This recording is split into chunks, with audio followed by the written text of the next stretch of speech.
somebody go fail. From these people. Chuma, put your phone up, Okay. I'm putting my phone down. Ami should come, so I don't throw stone inside this house. Oh, that's their plan. Hey, woo! Throw what stone?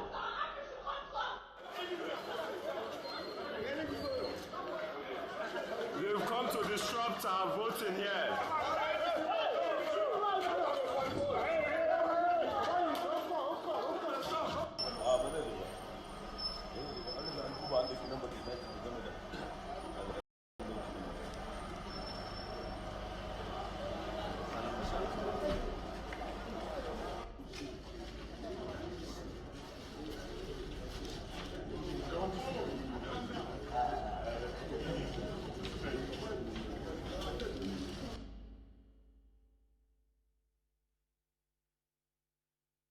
They don't understand that they are behaving themselves. Are you all full? What? From this exercise. Are you all full?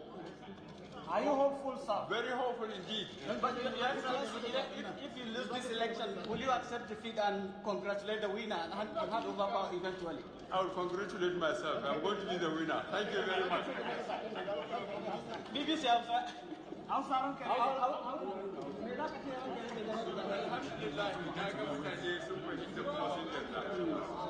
Idan alal misali ka ba da zaben nan za ka amince ka ba wani alal misali ni zan ci zafi kada ka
Now counting the vote in front of delegates.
Before we start, you have to watch our foot.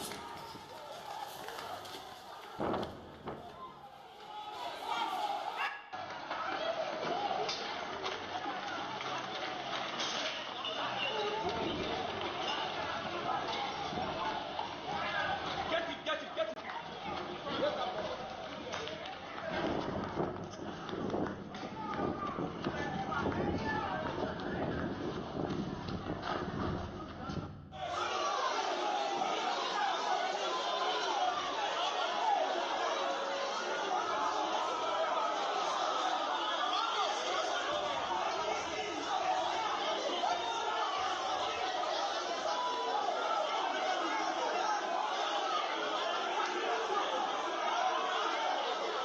bring it here in AYA?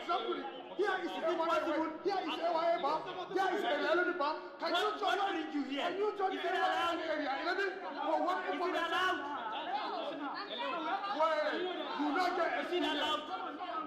There is no way you vote in total. You bring the boxes here. It's not possible. Then Allah can do it. It's not possible. 11. Why do you bring it here? You can't vote in total. This is complete cheating. This is fraud. Nigeria and the world you see, this is fraud. Already some printed ballot boxes brought here at AYA.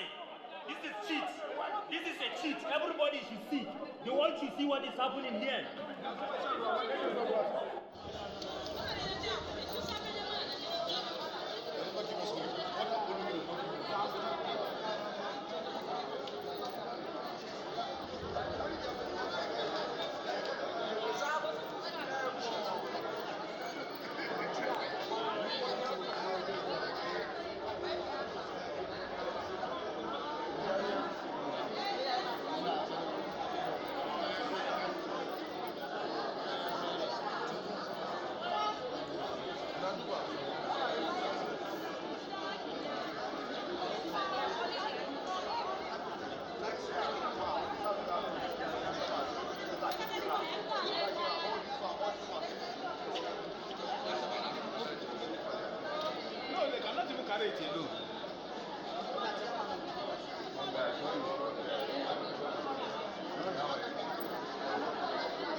Are you convinced with the process of the election so far?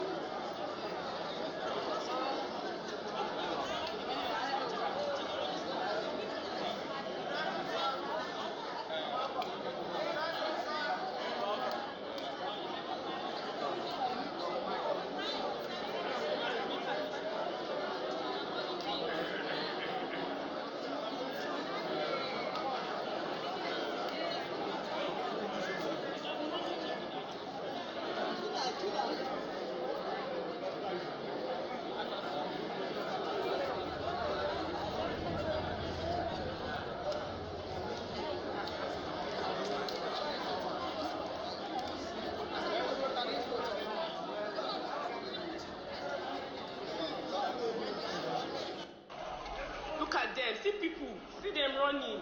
Can you imagine? They've started again. Oh my God. Oh my God. Oh my God.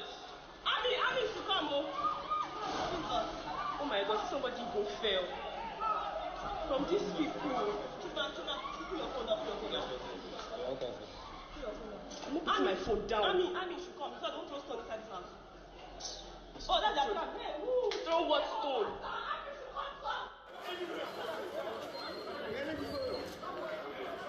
They've come to disrupt our voting here.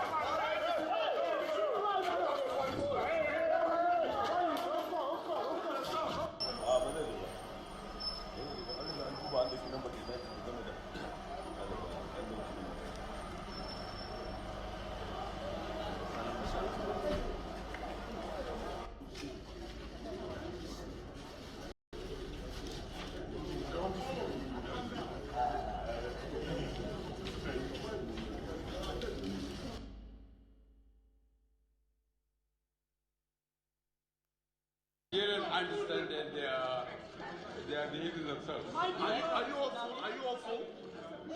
What? Your I'm asking Excellency, from this exercise. Are you all full? Are you hopeful, sir? Very hopeful indeed.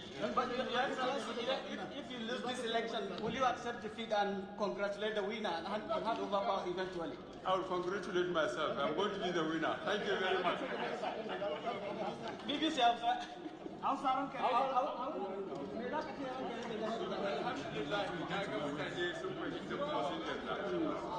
Idan ala misali ka ba da zaben nan za ka amince ka ba wani alal misali ni zan ci zafi kada ka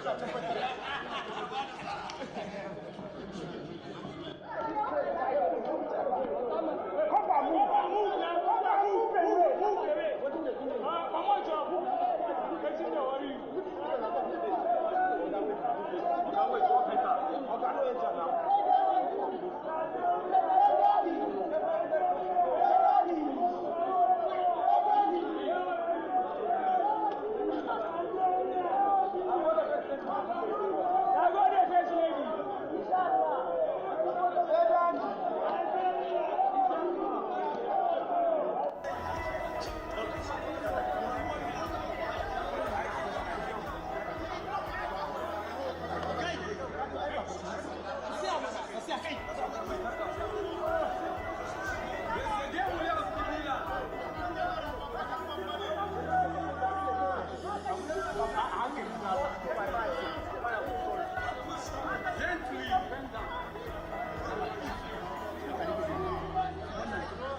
It's not the easiest system to maintain, but with resilience and strong determination, we are getting there and we're making progress.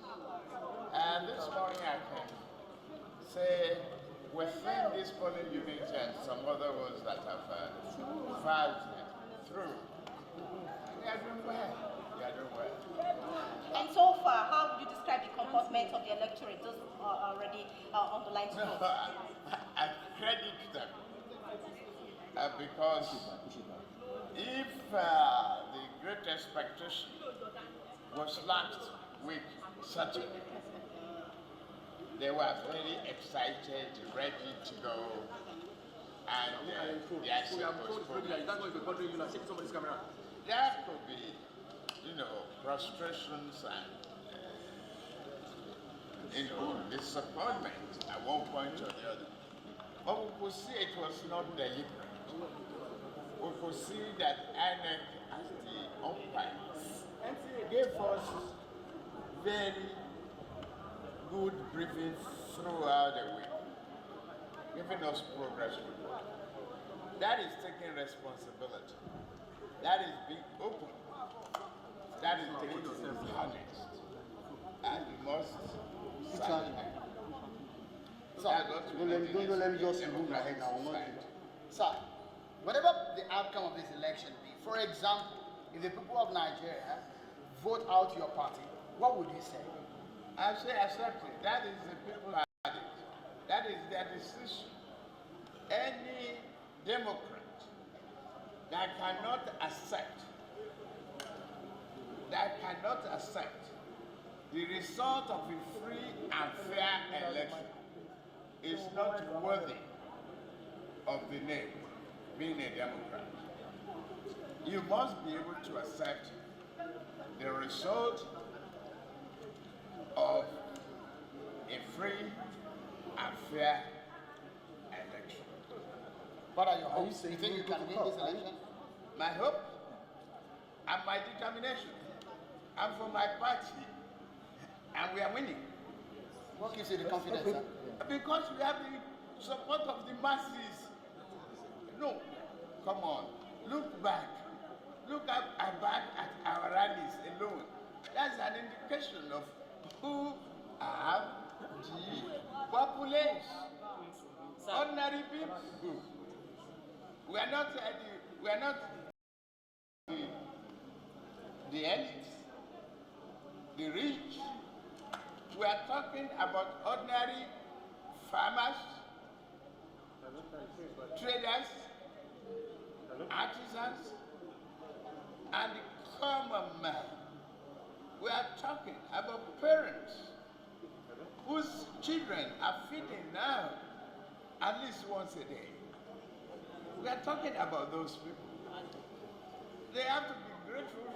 They have to be seeking continuity. If the opposition rejects the results, what happens? They are not Democrats. That's it. They don't believe in the value and the philosophy. You will see their desperation, and they cannot claim to be Democrat. They cannot claim to be good citizens. Okay?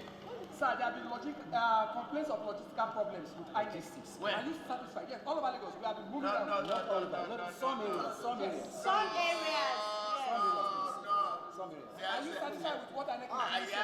I am satisfied with what INEC is doing so far.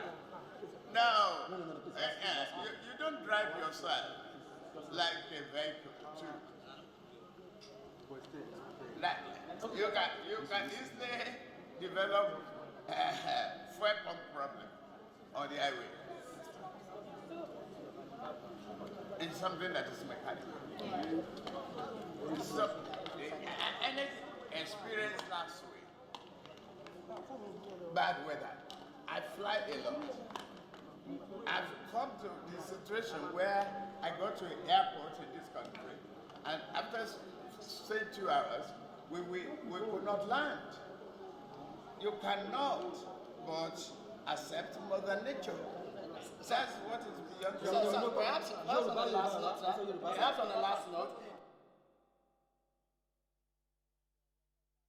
once again for still joining us, and this is a continuation of course, our live coverage of the elections in Nigeria.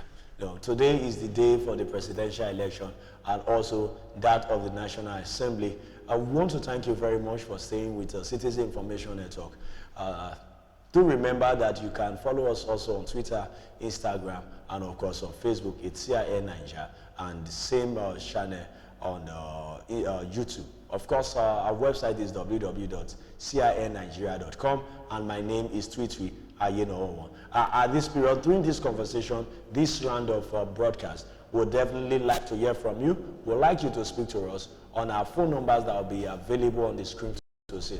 Okay, and do not forget that right now we want to look at developing education, developing the education sector, and of course sports development in the country, because we cannot have growth, we cannot develop the economy if we do not have a well-educated population. And same way that we know all over the world, sport has contributed largely to growth, economic growth, and even youth development all over Europe and even Asia, and talking about the Americas. But here in Nigeria, I don't want to say in Africa, because we have some African countries that are doing very well in sports. But in Nigeria, over the years, stadia have been converted into campaign venues for party, and all of the rest. So we shall take a look at education and sports, because you cannot separate sport from education.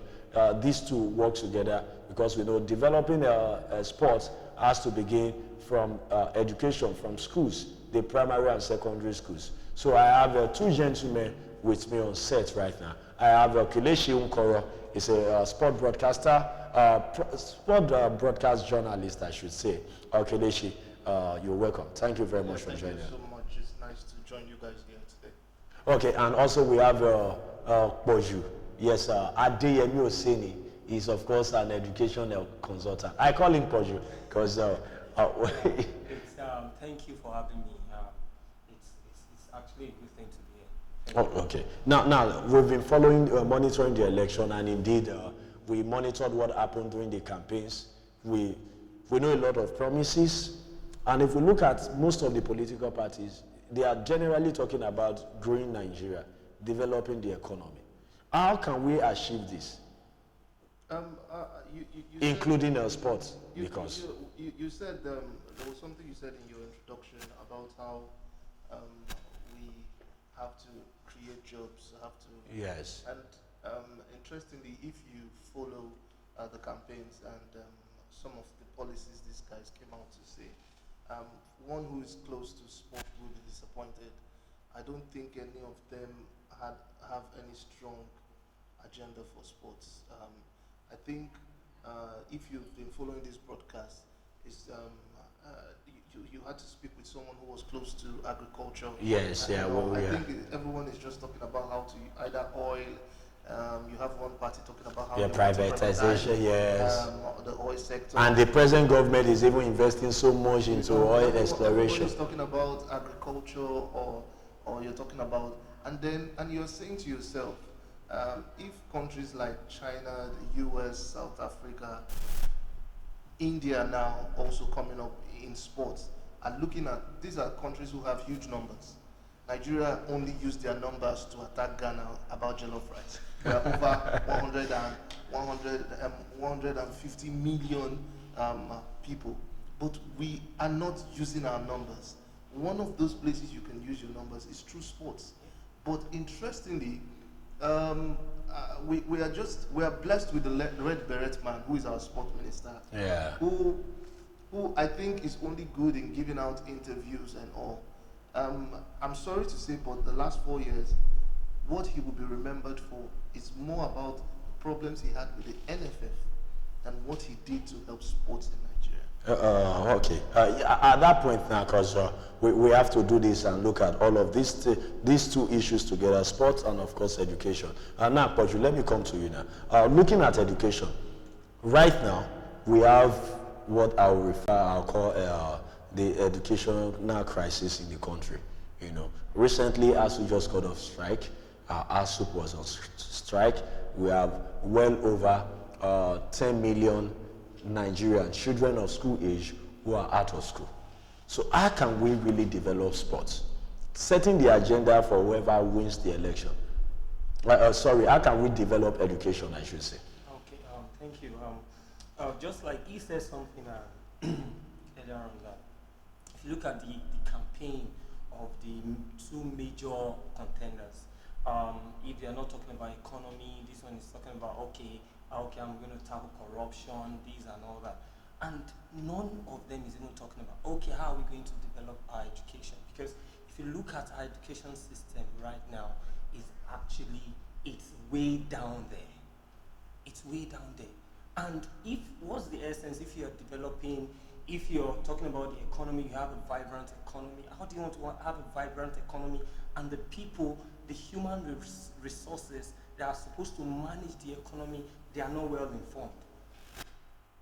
We need to go back. So now the government needs to understand that the first thing you need to do is to educate the people. Now when people are informed, that means when people are educated, now the government there are some things that we don't even need to be talking about. Now, because when you say some certain things, people know what to do because people are educated, they are well informed.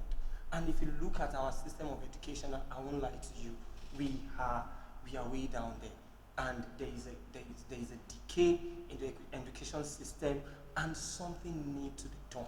I think it was a few months, or it was sometime last year or last 2 years, if I'm not mistaken.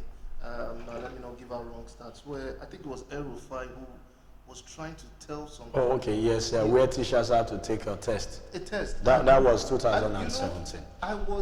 I was saddened by the arguments that the majority was throwing in. That how can this number of people lose their job? To how can this number of uneducated teachers be handling the students? And when you look at that, it becomes a problem generally for what Nigeria is standing for. I think we get too emotional with different things that we lose the point. Yeah. If you have teachers, if a teacher who is teaching someone in JSS 3 cannot do a primary 3 quantitative and verbal aptitude test and pass it, how come he is the one teaching in JSS 3? Because you can't give what you don't have. Exactly, and that's what everybody is crying. And you're crying that he's going to lose his job, but you're not wondering that what is this teacher teaching students in GSS? I do that.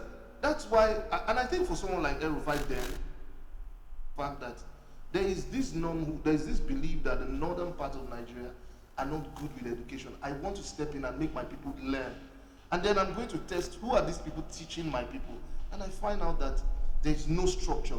And like he is saying, these are the things that you are expecting to see. Okay, if truly these politicians have plans to build Nigeria for the next, they all come up with this 2050, 2030. In fact, most recently, and I have to say this now, when I saw the plan by Atiku's government talking about what they achieve, how they will grow the economy by 2025, I said to myself, if he wins this election, he has until 2023 to contest another election.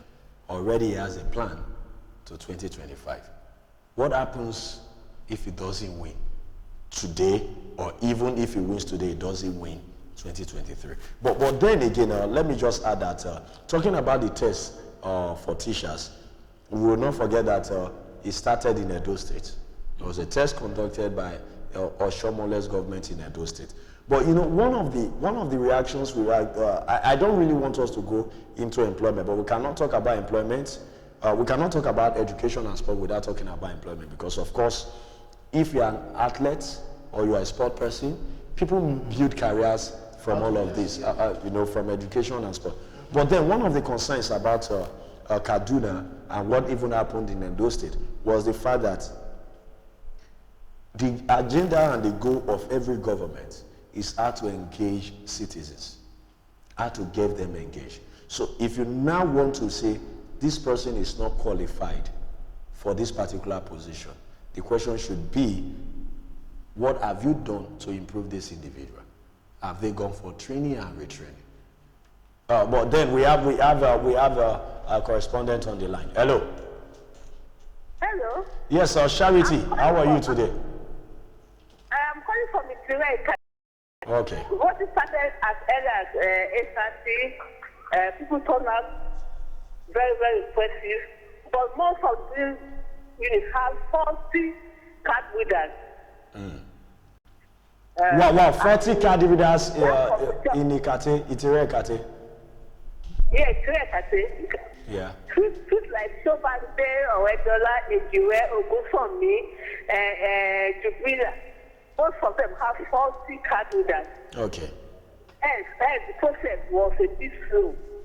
But areas like Ishasai, Tiwo, Agbebi, they have Ambasawa, and they have their card reader functioning properly.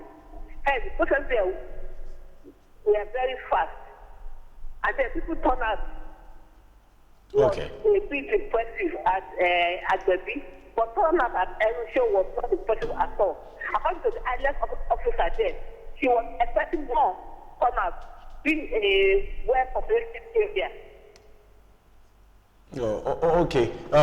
See, you were at Itireka. There was a case reported at Okota. Do you happen to know about what happened in Okota? Because there was this case about chaos caused by some unknown guys. I saw the video online. How some thugs, I said to members of OPC, went and burned down some palace. But so I called a friend there, and she confirmed it that the people there were voting for PDP because that area is mainly populated by the Igbos. Okay. And OPC people got angry and they burned the ballot boxes. Unfortunately, there was no policemen around to address that situation or to calm down the situation.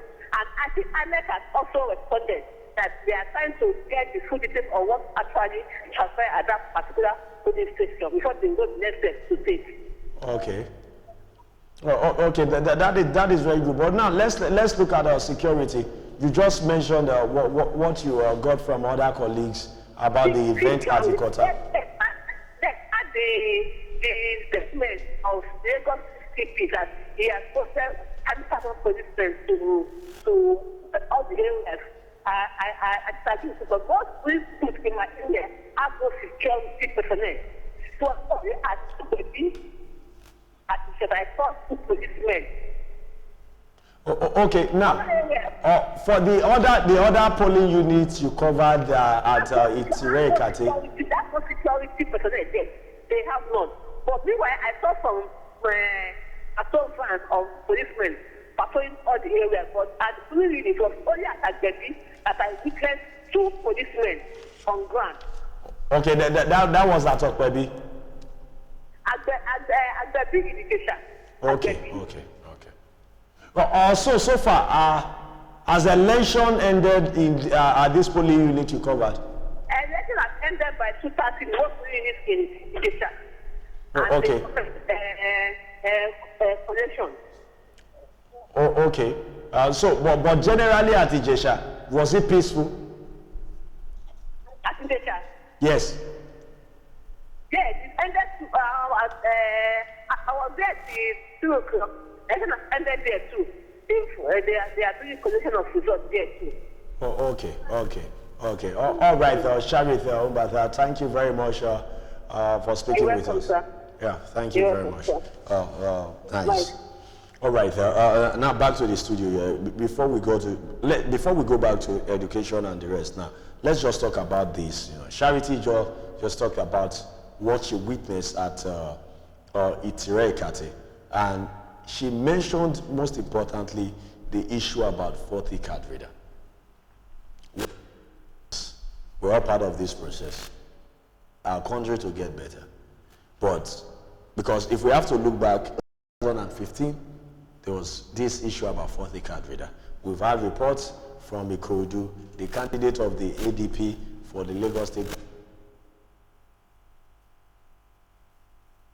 for the governorship election in Lagos, also have all of this reported malfunctioning card reader.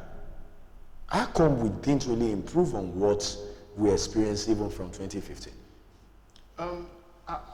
Not trying to hold brief for INEC, but I listened to Mohamed Yakubu, the Yes. INEC chairman, last week when he was addressing the chairman of the respective Political party for the postponement of the election. There was a reoccurrence in whenever he was talking. He kept on saying something about we have to get back to the drawing board. We have to get back to the National Assembly and see how we make 2023 better. And he also was trying to point fingers at the national, at the laws guarding the election. And let's not forget, now that you just mentioned the law, you know, we have an amended Electoral Act that President Muhammadu Buhari did assent to. So you understand? Yes, he kept on talking about that. And that's where I think that INEC will keep on giving excuses, because I think there are a lot of things they wanted to improve on that is in that act that wasn't attended to, that is on the hold. So it stopped them from bringing, like the fact that a lot of people are saying, why are we not voting online? Why do I have to go to where? And if you why would collation of result have to be manual? Why not electronic? Exactly. And I think those things were one of the setbacks that INEC suffered in what the kind of innovation they wanted to bring in. It's not holding brief for them. But I'm saying if that loophole is there, trust me, if we go to INEC, INEC will keep on telling you that we have to revisit that act. And I think that's one of the things that Mohamed and his people in INEC would hold to. And I hope by 2023 we might not be in the same place. Because I still don't understand why we even still have party agents standing and counting votes. And I don't understand how we do that. Where you hear we claim to be giants of Africa, but why is it that in 2019, a whole country was shut down for 2 days? Just for election. Sure. It's a crazy thing, but and you're saying to yourself, okay, and like you said, when you listen to these guys, and everybody is going the same direction. We're talking about how we want to privatize oil, and I'm saying, but the simple things that will change the lives of Nigerians are not. You're not saying these things. Unfortunately, it's how it is. I'm sorry to every other party, but the truth is, if you go to the polling booth now, the only two parties anybody there is going to see, the only two popular parties, it's APC and PDP. But now, let me come to you, question. Because interestingly now, I just got confirmation that Atiku lost at his polling unit. Wow. Yeah, honestly, let's just take this dramatic clip from Adamawa Atiku's polling unit. All right. Interestingly now, as I was going to say, I just have to break that news that we just have the result came in that Atiku lost at his polling unit. Shocking. But away from that, talking about the card reader, you know, after the postponement of the election, Mahmoud Yakub, the INEC chairman, addressed the media and said repeatedly that they've successfully reconfigured 180,000 card readers as at Thursday for this election. So how come reconfigured card readers, we are still having issues of 40 card readers that are malfunctioning? You see, it's so disheartening that we keep on repeating the same thing, as a nation, and want to get a different result. It can't be done. It's impossible. As at Thursday, the INEC chairman was saying that, okay, as at that Thursday, that, okay, they were like, okay, 98%, all the card readers. Yes. That's Have been everything, reconfigured. Everything has been reconfigured, everything is there. 98% that, okay, by in the next 2 days, that they will do the remaining 2%. Oh, when I heard the news, I was like, okay, this is good. But the truth is that as a nation, I believe that, okay, this thing occurred in 2015. It occurred. Why should we have a repeat? Card readers malfunctioning in 2019. As a matter of fact, I feel by this time we should be talking about new technology. Can we even ask ourselves this? Let's ask ourselves, why is it that I can't get every data I need with why is it easy that why is our BVN, driver's license, voter's card, my ATM national card, ID card not linked to each other? This is simple, but it's true. Yeah, why of course do I have the separate card I have to get? No, why do I have to have different codings for different purposes? The bank has its own. Yes. Why are they not linked to each other? What, and you know, and you ask yourself, what, you know, when they say Africa is still developing, and then we in Africa, we are the Africans. Yeah. But I look at myself, you bring out an app today, Nigeria is one of the we get it immediately. Most of those apps, we make these apps very popular. We make this app blow, like we say, 10 you and blow then now, you how understand? come simple things like this, link these things up, it's a problem. But like I said, INEC will tell you that they have something at the in the house that has not been approved, and that, you know, he kept on saying that, and in my mind I was like, okay, if truly this man, because you just, when he's using that as an excuse and you want to keep on arguing, then you're arguing with yourself. Yeah. Because he has told you, we had a new an amendment to the Electoral Act. We sent it to the House. The president has not looked at it. Nobody has visited it, so it's a big problem going forward for INEC to make any major change that the Nigerian people want to see. Thank you, gentlemen, for this wonderful analysis. And honestly, we just have to go back to what we were talking about. Okay, but at this point now, we have to do go to take a break and get to here. All right, we have Joshua on the line now. Sorry, I beg your pardon now. Hello, Joshua. Yeah, good evening. Yes, good evening. How is Port Harcourt at the moment? It's fine. So, okay. Yeah, we've seen reports, and we've heard reports about violence, attack, sporadic gunfires, and INEC even had to cancel election at Bonny. We've had issues that came from Okrika about election materials not getting to the venues. What is the situation in Rivers State, in Port Harcourt? Okay, we covered the election in the afternoon. Some places that had some issues. One in local government. Yeah. After the command minister voted, about 1 hour after, or 2 hours after he voted and left, that place was peaceful then. And later on, after about 2 hours, some gunmen came around and shot radically and snatched the ballot material, the election materials, and ran away. There was no casualties anyway. But everybody camped to protect it.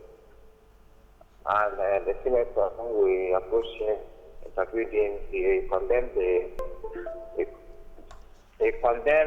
the action of the government. So,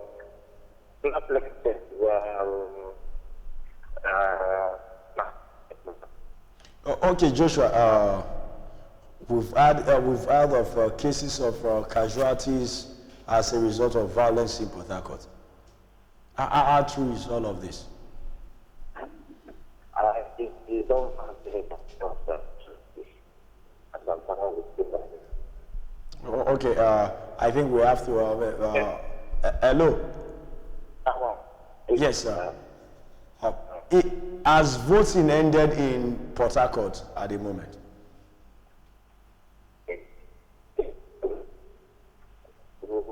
Hello, Joshua. Has voting ended in Port Harcourt at the moment?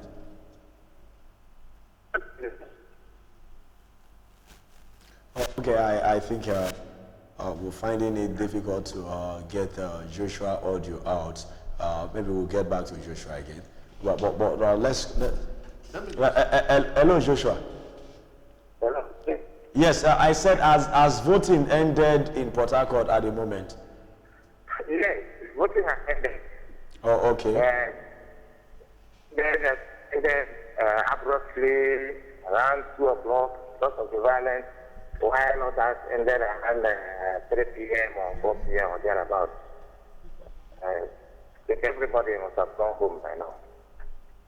Oh, okay. Now, what is the reaction from Wiki River State government about the cancellation announced by INEC for Bonny? Has the state government reacted to that? So I'm coming back from a very far place now. I'm still driving back to town. So, that's the reaction there. Okay, all right. Thank you very much, Joshua. Definitely, we'll get to hear more about all of this from you when it's more convenient. I wanted to add something on this. I just wanted to give us something to think on, something really deep to think on. I think as a nation, Nigeria should be ashamed of themselves because today has shown that the two ruling parties are no sense to what they are pushing their followers to do. Lagos State is supposed to be the stronghold of APC. Yeah. Violence everywhere. River State is supposed to be a stronghold for PDP. Violence everywhere. Yeah. It's a mirror. It's looking at us and saying this. Though we can't confirm numbers, but we're hearing huge casualties. As much as that, there are people who are claimed to have died in this fracas that has gone down in these two states, and it's a slap to the nation because these are our two ruling parties, and at their stronghold. So even if you want to claim, oh, it's APC that is causing this in River State, then you're also going to claim that it's PDP that is causing this. You get, and it's a shame. It's really a shame to us. We need to ask ourselves as a people: is anything worth losing lives? What we're doing right now, what we're seeing. Maybe that is why at this very moment, just years after I left office, we still get to talk about the former president. You know, that was the candidate of the PDP for the 2015 election, Goodluck Ebele Jonathan, who at so many points, at so many times, reaffirmed the statement that his ambition does not want the blood of any Nigerian. And even today, he said that again. He repeated it in Bayelsa. And why is it that we do not have other politicians who would say that the ambition, because you have the money, because as it is in Nigeria, before you become a politician, you have the money, you have resources, support from wherever you will get it. Why is it that you want to force yourself on the people? If the people are saying no to you, why do we have to go the violence? Yeah, I think the politicians, they have a lot to do.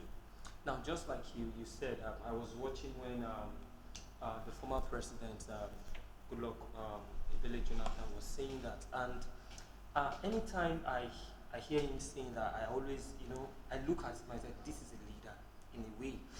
Because these politicians, they have a huge role to play. Now, these people, they are influential. Now, it is whatever you tell the followers, that's what they will do. But if you keep on telling them, you don't have to be calm, to be peaceful. You don't have to be, you understand? It goes a long way. And if you look at in 2015,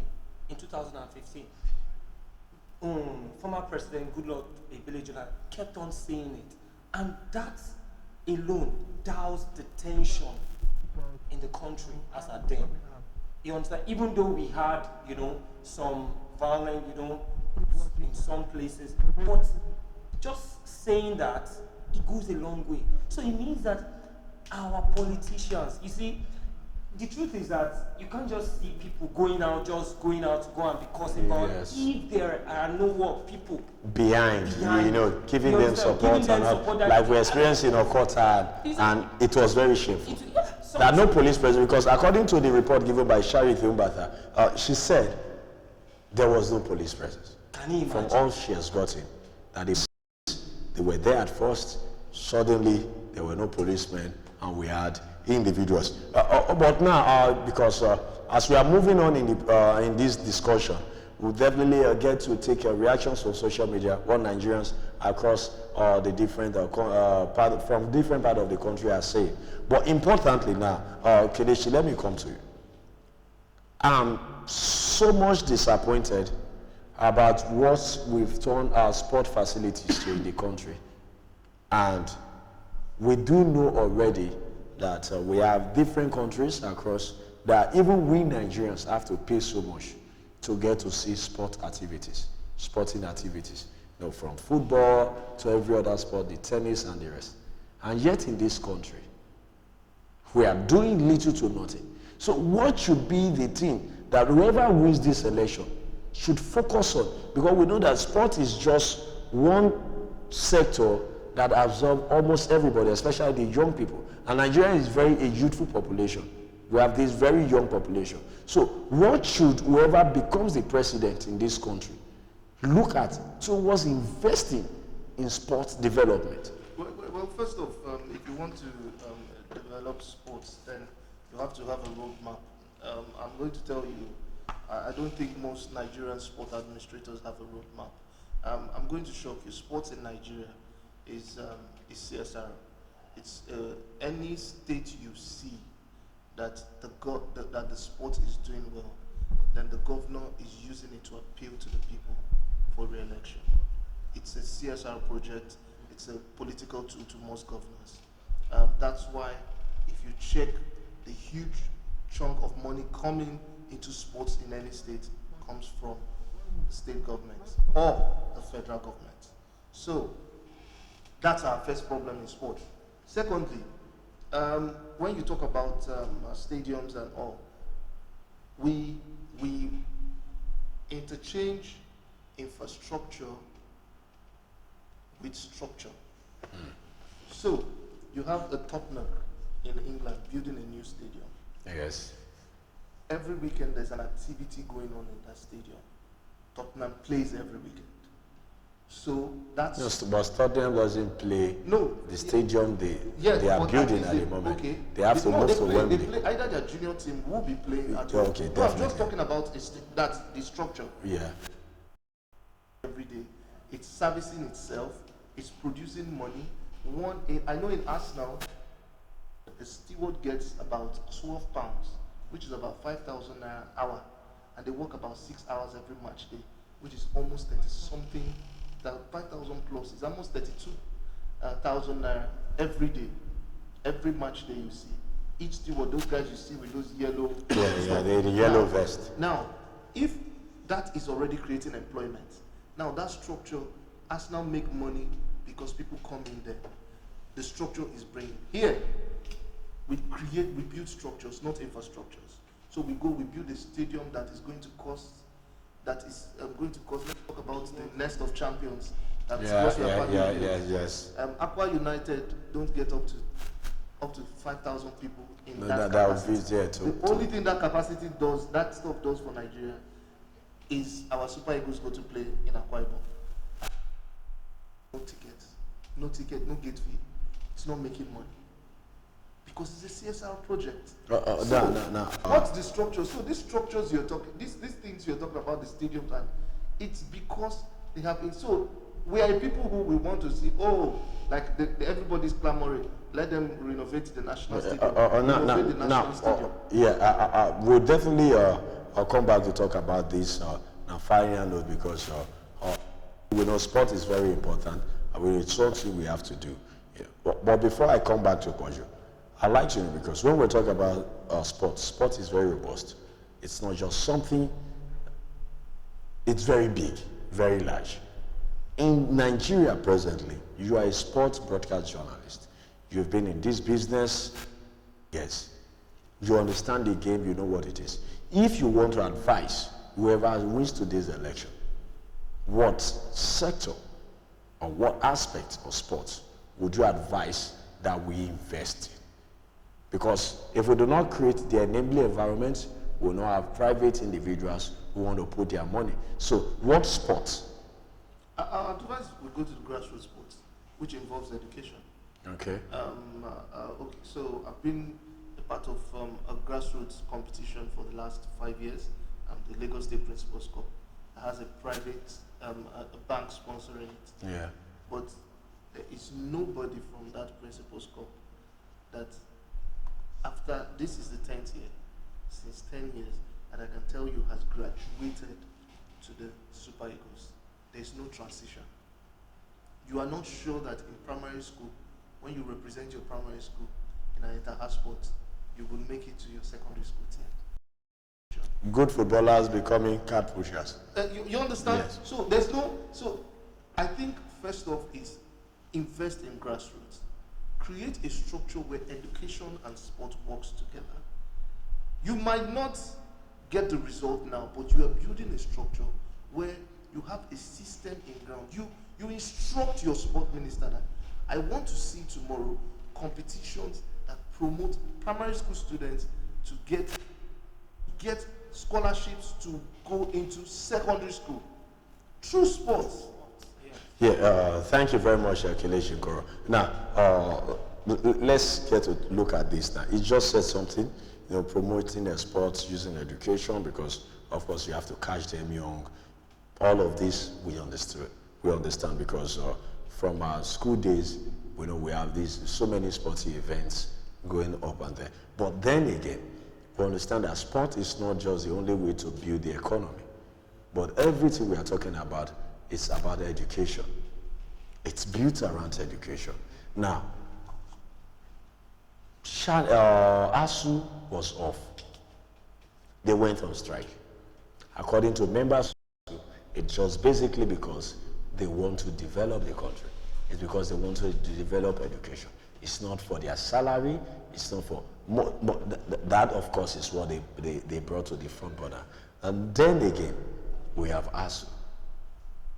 How can we really develop education in this country without involving the children of politicians and making it mandatory that every political office holder, their children must school in Nigeria? I'm asking, can we really develop education without making it mandatory that their children should school in Nigeria? Okay, thank you very much. First, we need to look at, from the question you asked, we need to look at the Nigeria's constitution. Now, according to, you have freedom to send your yes, yeah, we know. Like anyway. So that, I think that may be very... No, but maybe for our own growth, because we've seen other countries... Probably by the time we now have new lawmakers, in the National Assembly, they can now sit down, now come up with this law. It's actually possible. But you made mention of now we need to understand, if you look at, according to the United Nations, you see, for United Nations said that 26% yes, of every budget. Your budget should be allocated to education. And when you look at the Nigeria's 2019 budget, I think it's about 8.83 trillion naira. And if you look at the amount that's actually allocated to education, it's not even up to 7%. Yeah. And that tells you the major problem we have in education is poor funding. It's poor funding. And if education is not properly funded, then what? That's why you see that graduates and all that and all that. It's because the education is not properly funded. You can imagine a student is actually thinking about a project I can remember when I was in school, then one of my classmates was he came up with a topic, and I was like, hey, this topic is actually a good topic. But when he now looked at it, and now when he went to meet his project supervisor, he told him that, hey, this thing you want to do that, he can't supervise it. Now, because now the lecturer can't give what he doesn't have. Assuming if you look at developed countries, now if you have a project and you have a good topic, and you can even see private companies will come. You understand? They will fund it. But now that's you don't have to, it's poor funding. Yeah, that's why you see ASU going on strike here and there and today and of course definitely we'll come back to this and definitely talk more about this. But in all honesty, we just want to tell you that this is Citizen Information Network, and of course it's a live coverage of the elections happening today that has happened, of course, and this is Focus 2019. Do not forget that you can tweet at us, you can send us messages on Instagram, and of course you can just drop your comments on our YouTube page. We'll definitely take your phone calls because it's very important that we get to hear from you. We'll take your phone calls. But in the meantime, we'll be going for a very quick break. But before we go for the break now, you wanted to say something? No, just deliberate a bit on when he said what he meant by poor funding. Yeah. Now, if you check that, what it makes now is that sometimes in primary schools, you have people who just finished secondary school. Yeah. They just put you pass some of, maybe you might not see it on the island, VI, let me use Lagos for instance. But when you go to places like Agbado, inside all those Amukoko, all those places, you see teacher wanted, SSC holder. What training does that person have to become a teacher? Just because she has finished an SSC, what professional training? So what poor funding in a project or in a sector does is that it reduces the standard of entry. So anybody, because I can say Obi is a boy, and I do not know when to use was or is, I just said Obi is a boy, I get a school, and you can sometimes say Obi was a boy. But that's why I don't know the right time to use this now. Yeah, so Obi was a boy. He can speak English a bit, let him teach the students English. And that's what it does. It reduces the standard. But we don't know. You see, the problem I think we don't understand in Nigeria is what they call ripple effects. Yeah. We do not know that it has. So, bam, it has. We don't get teacher today. You don't know that teacher where you get today, when no sabi, it goes spoil. Even people. The teacher we were supposed to get to. Yeah, exactly. I love that term. The teacher where we supposed, because interestingly, even if there's a student in that class that knows, fear of not even correcting his teacher first would over the months, she or he would lose because they are hearing from someone they respect that knows. All right. Honestly, gentlemen, we'll definitely get to do this again. But do remember, if you're watching us, we just want to go for a quick break, and when we come back, we have so much to say. Do not forget that we'll come back giving you more analysis. We shall follow up the collation, because as a matter of truth, we get our correspondent ready for Abuja, Abid Hassan, ready for the collation center, and we'll give you all of the results as it come. As INEC go to the announcer. I just say INEC like as INEC go to the announcer. And as a matter of truth, we'll bring you all of this per state, because we must follow this election until INEC declare the results, and then we get a winner. But just stay with us, and don't forget, so if you call us also for our phone numbers, if you get any message to drop with us, just send your message to our WhatsApp number, will be 080-6535-0713. Remember, not call the WhatsApp line, because if you call, we know if you take the call. But just send your message to that WhatsApp line. Yes, the number again, now 080-6535-0713. And of course, on social media, Twitter, Instagram, and Facebook, you definitely feel talk to us now at CIN Nigeria. And of course, drop your comments. We'll get to see all your reactions for our YouTube page at CIN Nigeria, and of course our website www.cinnigeria.com. My name now Tweetwe Ayenowo. Thanking everybody now, Kelechi Nkoro, and of course we'll talk about Adeyemi Oseni and Dr. Squared and even Paul, and of course the guys that will get behind this. When they come back, we never close. We get Easy, Emmanuel Ebodai, and we get of in name K Sudo, Akoni, yes, that is his name. And of course we have Badmos Olatunji, we have Rebecca, we have Henry Akporero Akpos, we have Danilola Adewumi, and of course we have Tolani, and we have just everybody. We have this guy, if I not call him, he will kill me, but please don't catch me now, so I won't quick stop the talk now. What will that name again? Energize, Olamileko Eleji, yes. If I don't call everywhere, if you don't finish, oh yeah, off, my go peace. Roll on, my go peace.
What's the assessment so far? Like the assessment so far was that those people, the INEC officer, they came late in the first place. I think they came around 5 to 9. So there was a delay already. And when they come, before they even organize their team, they are still there organizing it now. They've not even started accreditation despite of voting. So the delay and people are complaining that it will commence voting. So we are here now. Right, thank you. About to vote. Okay, how's the election meeting? Now we are still waiting for the INEC to start. We have been here since 8 o'clock in the morning. So we are still waiting for them. So what's the encouragement to Nigerians? We say, ask our people to please come out, come and vote for their choice. Let them vote out. Thank you. So, go on. name and how's the election been so far? Comrade Carlos Mitio. So far so good. Here in voting 227, Michelle Olofin and 045. The presidential and senatorial and rep election has commenced. Started a few hours back. The voters they are here on the queue, maintaining law and order. There is no misunderstanding between either the INEC officers or here. I want to give it to the Nigerians that they really need to tell the world that this is what they want. And we urge those people that are still seated there, please come out and franchise, come and cast their votes. Báwo lẹ ṣe rí ètò ìdìbò yìí sí?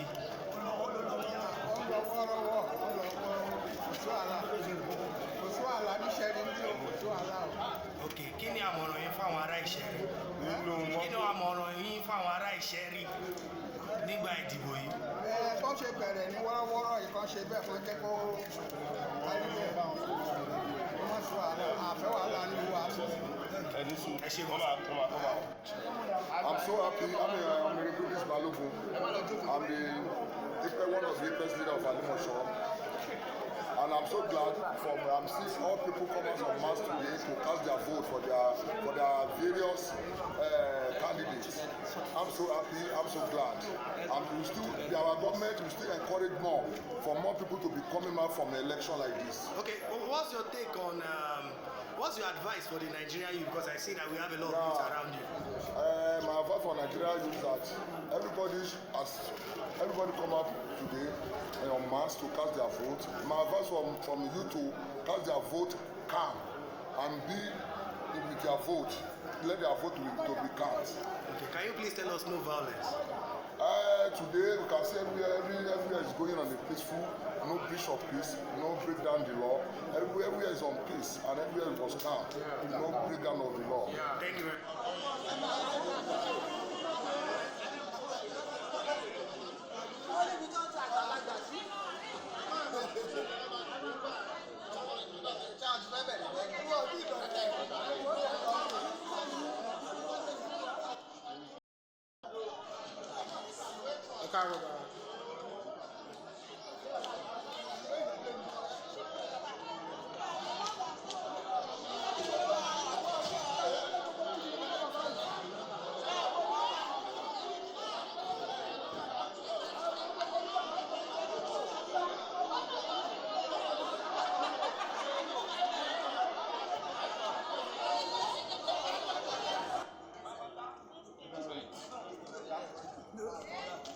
Yeah.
This is also Sheshawat in Kano State polling unit. Everything is going, is taking shape as it is arranged. Both men and female, they are casting their votes right now. Masallacin da nake so fara fitowa tukunna don a ga ina ne, ai Lagos ne.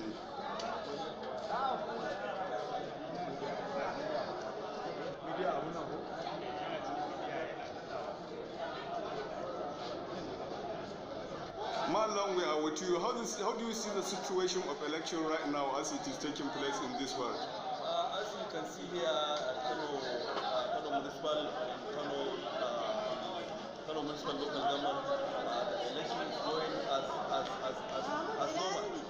And the only problem we are facing now in one ward, the result sheet for President and Senate is not yet ready. But the INEC official and the party agents have gone down to collect the results. And I'm sure there's no problem as far as the election is concerned. So I don't think there's any problem. As you can see here, there's no problem, there's no violence, everything is going smoothly. Thank you very much, Malong. When the time warranted, if we need something new, we're going to look for you, please. Thank you very much. Malong, ya kake ganin wannan zaben yana gudana yau? Alhamdulillah, wannan zaɓe ne, alhamdulillah, ta Kano Municipal kuma yana tafiya daidai da ya kamata. Allah iyaka yanzu zai samun labari wata maza ba da tudu gudun cewa ba a kawo dalci ba na shugaban kasa da na sanata ba. Za ka dai sun koma ainihin domin su kawo wannan kayan aiki da kuma yau kuma gaskiya mushkila aka samu. Kuma a gaba ba aka kawo dukkan kowane kayan aiki na wannan karamar kuma kowace maza ba an raba. Allah iyaka wannan kawai mushkilar da aka samu. Kuma yadda kake gani wannan maza ba ta shashawa da karamar hukumar birni kuma yana tafiya daidai ga shi ana zaɓe da ya kamata ba matsala ba. To mun gode Mallam. Idan wani situation ya yi warantin za mu sake neman ka.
what is the situation of election today, presidential election in this unit? Okay, my name is Comrade Mr. Padeneji. As you can see here in Shoshawad, people come out since 6 a.m. and they are waiting for the electoral officers. And fortunately, the electoral officers came by 8 o'clock. They start preparation by 8. We start voting here around 8:15. So everything here in the quarters, Shoshawad Municipal, is going on smoothly. We don't have any problem here in Shoshawad. Is there any challenge you are facing or you face? Yes, only one challenge that we identified here in the morning. Our people, they came out since 6 o'clock and they have been waiting for electoral They are anxious officers to cast. Yes, exactly. They are anxious to cast their votes. So they have been waiting up to 8 o'clock, and we have been heard that we are going to start they are going to start by 8, and unfortunately they didn't start by 8, but they start around 8:15. But now we don't have any problem. That is the only challenge we had in the morning, early in the morning. So now we are expecting free, fair, and critical election in Deneti quarters, Sheshawad, Kano Municipal, and the Kano State, and the Nigeria at large. Thank you very much, comrade. Okay. If we need anything, we are going to look for it. Okay, you are welcome. Thank you very much. Thank you, brother.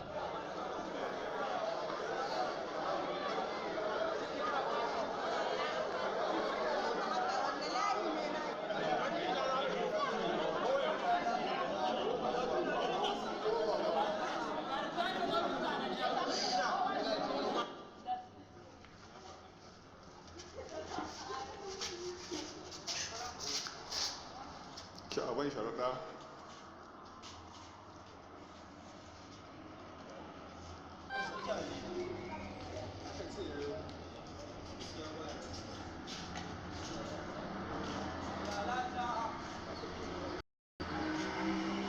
Ba za ka kai ba.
Please, if your name starts from A to K, please move to the other side. A to K. But from K to Z, stay here. A to K to that other side. So I've been saying. Excuse me. Please, what is the procedure if people go there? Check your name there. Your name Okay, so if find your name here. So if your surname starts from A to K, you go there. But it's from K to Z here. yeah, but I can't find my name there. Mommy, check very well. Have you checked it? Have you checked the other? But why is the process so cumbersome to get names? So cumbersome. If you're, is this your polling unit? 008. Is it? Check very well, ma'am. That was what Mr. said the other time. I've seen where my I've seen O there, Obonna, but my name is not in the there for Obonnas. I've seen some Obonnas there. Wow. Let me check very well. Check. That was what one man, he stood there for almost an hour before he now later found it. If it's O, you should. If it's O, then check very well.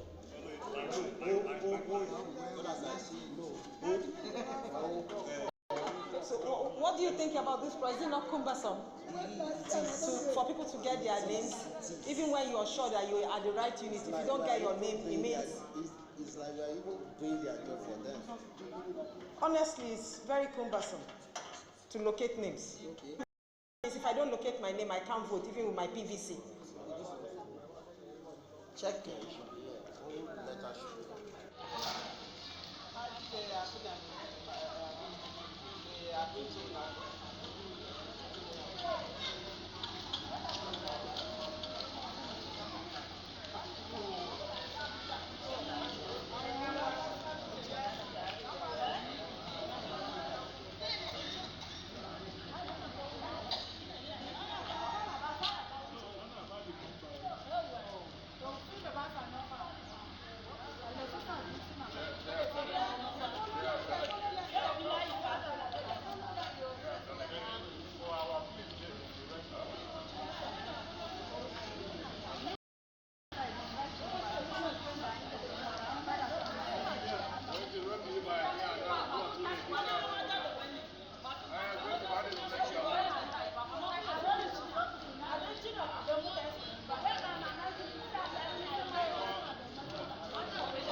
Sir, what is your expectation on today's election? Can you say something? Okay, all of us here, we are very, very prepared to vote a candidate of our choice. Here, in Narai, but at this time, this is about 7:50. Narai, which part of Nigeria is Narai? Nigeria is Kaduna State, Kaduna South to be precise. And at 7:15 a.m., we have not seen any INEC official here. We are all prepared, we are out here, we've collected our numbers and we are waiting for them to come so that the election will start. But we have not seen anybody here and we are still waiting for them. But are you confident with the preparedness of INEC so far in conducting today's election? I can't tell. I've been in Kaduna, we only hear them from the channels we watch. As at last week, they told us they are prepared, but as at 2 or 3 hours to the election, we cancelled the election. This morning we are not aware, we are not sure of what is coming up from INEC. Early morning today, I on my television to see if the election has been cancelled the way it was done last week, but I had nothing. But we're here waiting for them, nobody, no presence, no INEC presence. Thank you. I want to sincerely apologize for the stress that passed through since on Friday morning. I want to sincerely apologize for what you passed through since yesterday's morning. Most of you reported to me since yesterday's last week.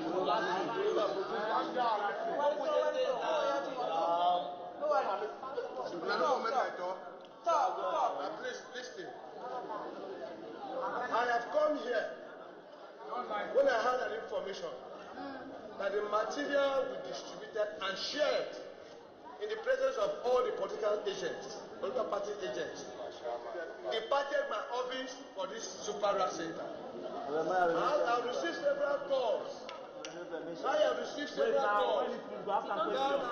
The material for this election for the presidential, senatorial, and House of Representatives election 2019 has not arrived this center.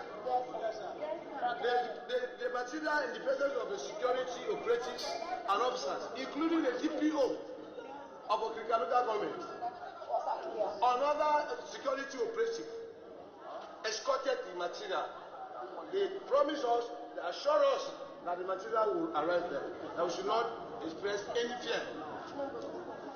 And we have come here to confirm from all of you that the materials are not yet up to now. That means the material has been snatched. That is the fact of the matter. Is it not correct? It's correct. Now, don't worry yourself. INEC has not postponed any elections are going on everywhere in Nigeria. Apart from this ward, this ward in Okrika. Ward 6, 7, 8, and 9. That is where the materials are not here, and that means up to now, the materials are not on ground here for people to move to their polling units. So, where we don't see the material, that means it can be snatched. According to law, we are going to work with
Any of the sides, any of the sides. No, this guy will mark. You can come, any one of you can come. Please, next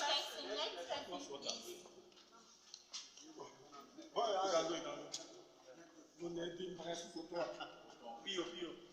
Now we can go. Yeah.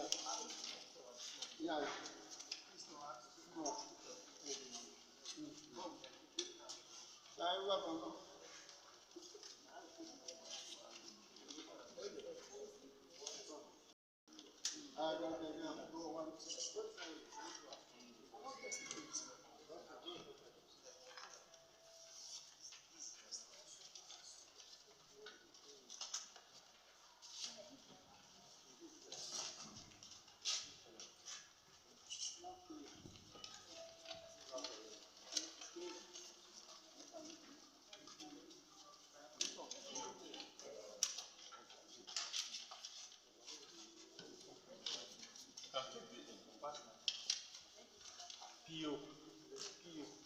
Check his name.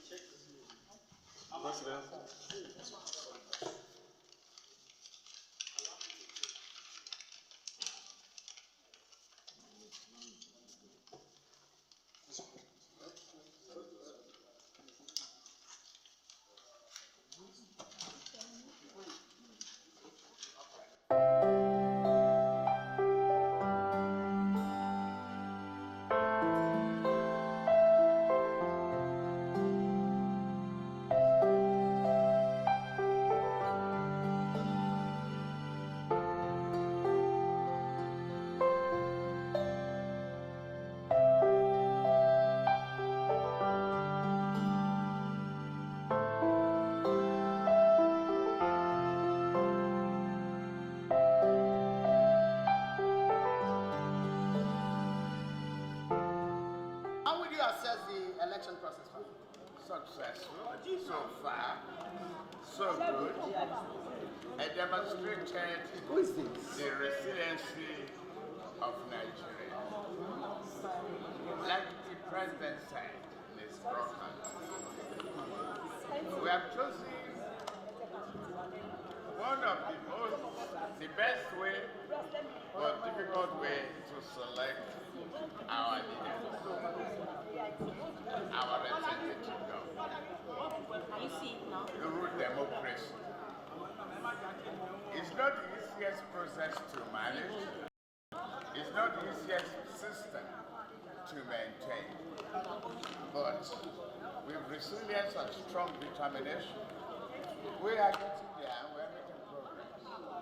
And this morning I can say within this polling unit and some other ones that have filed through, they are doing well. They are doing well. And so far, how would you describe the comportment of the electorate? Those are already on the line to vote. I credit them because if the great expectation was last week, Saturday, they were very excited, ready to go, and the accent was good. There could be, frustrations and, disappointment at one point or the other. But we could see it was not deliberate. We could see that INEC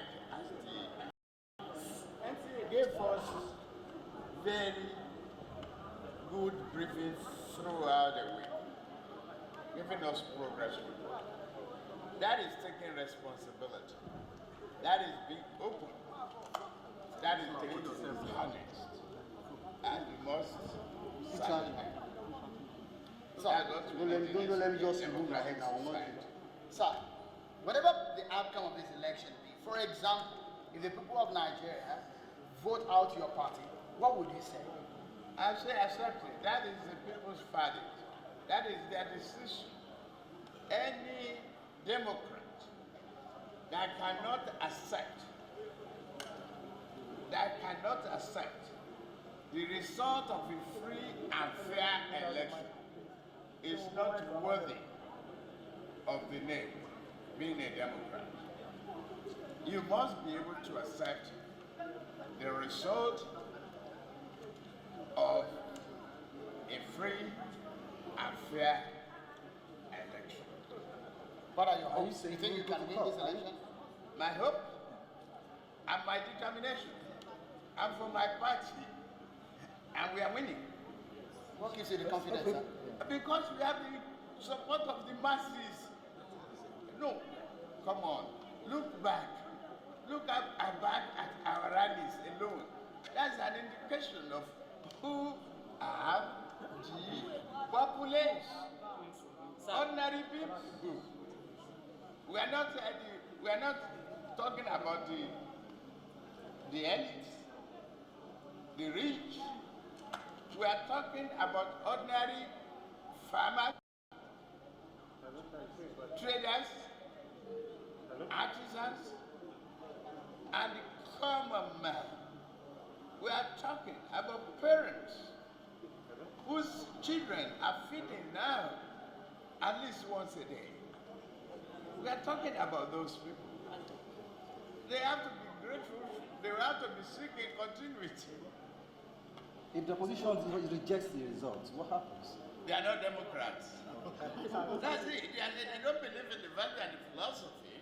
You will see their desperation, and they cannot claim to be Democrat. They cannot claim to be good citizens. Okay? Sir, there have been complaints of logistical problems with INEC. Are you satisfied? Yes, all over Lagos, we have been moving No. Some areas. Some areas. Are you satisfied with what INEC is doing? I am satisfied with what INEC is doing so far. Now, you don't drive yourself like a vehicle too. Like, you can easily develop fuel pump problem on the highway. something that is mechanical. So, any experience last week, bad weather, I fly a lot. I've come to the situation where I go to an airport in this country, and after say 2 hours, we could not land. You cannot but accept Mother Nature. That's what is beyond your Perhaps on the last note, there are allegations that your party are planning to rig this election. For example, there are pictures online that surface bullion vans coming out of your premises. Bullion vans. Are those ballot papers? Where am I voting now? Where am I voting? The allegations are that those billion vans carry money or ballot papers to rig the election. Is it my money or government money? I don't work for government. I'm not in agency of government. And let anybody come out to say I've taken any contract from the government of President Muhammad Buhari, APC, in the last 5 years. They should prove it. Okay, sir. So I'm on my own. Sorry. And I'm committed to my party. So, even if I have money to spend in my premises, what's your headache? If I don't represent any agency of government and I have money to spend, if I have money, if I like, I give it to the people for free of charge. Not to buy votes. And you were talking of yesterday. So who are those watching my house and looking at bullion funds? They must be mischief makers. What falsehood? So far, so good. How do you describe the electoral process, sir?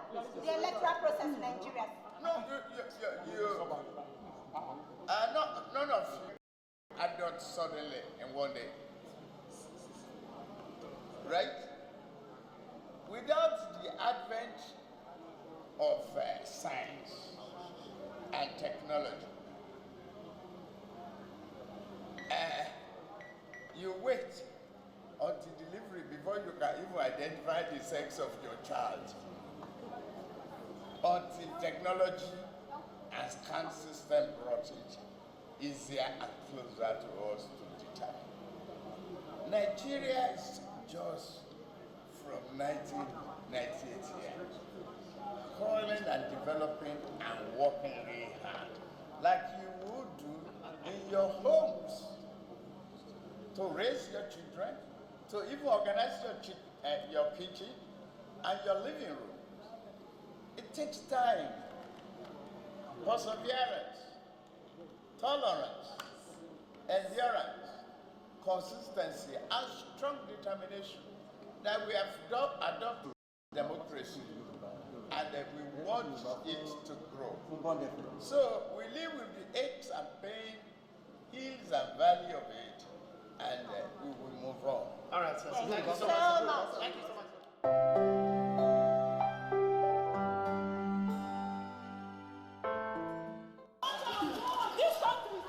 This country is something else. They just want our votes.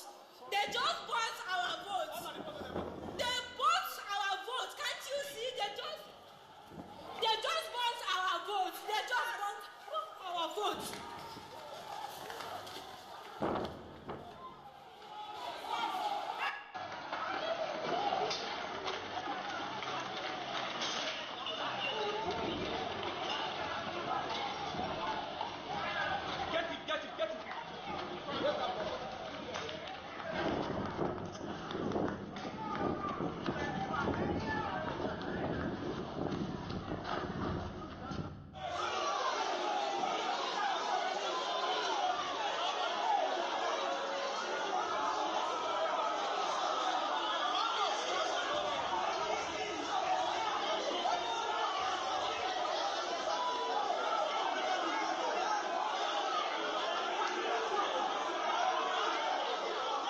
Here is AYA bomb.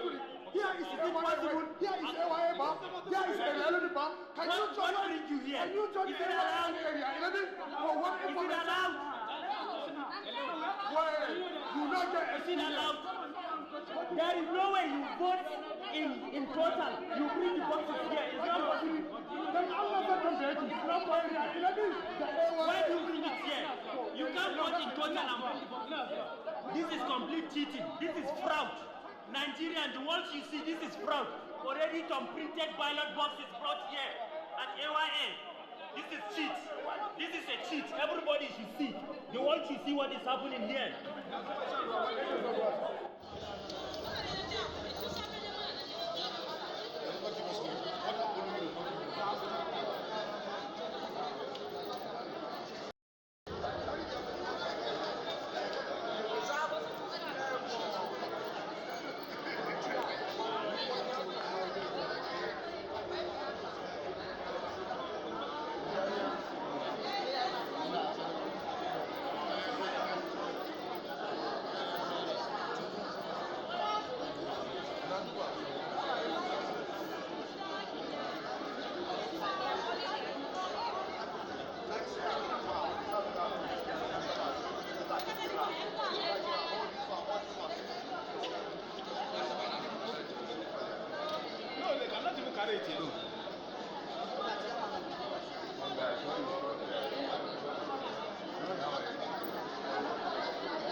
Are you convinced with the process of the election so far?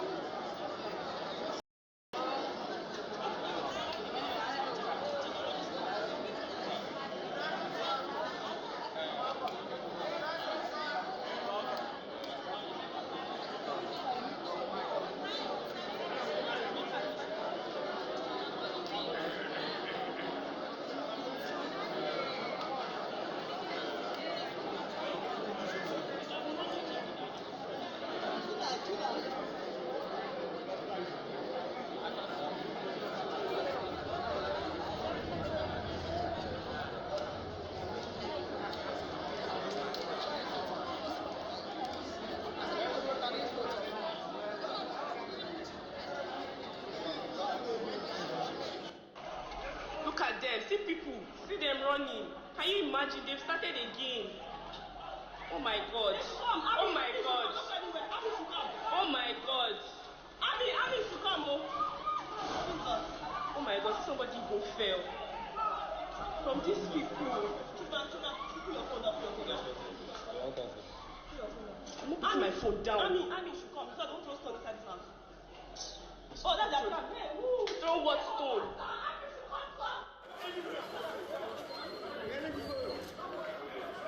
They've come to disrupt our voting here.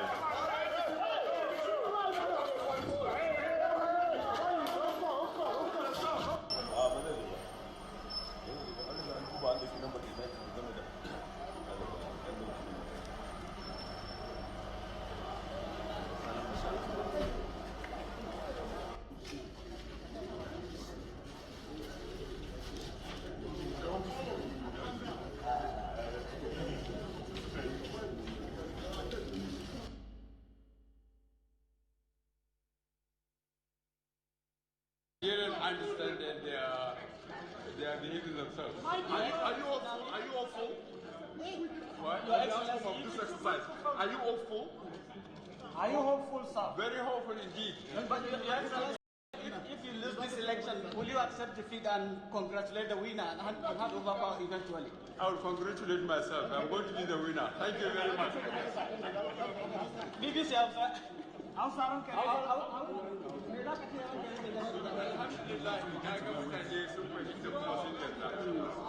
Idan alal misali ka faɗi zaɓen nan za ka amince ka a ba wani alal misali ni zan ci zaɓe kada ka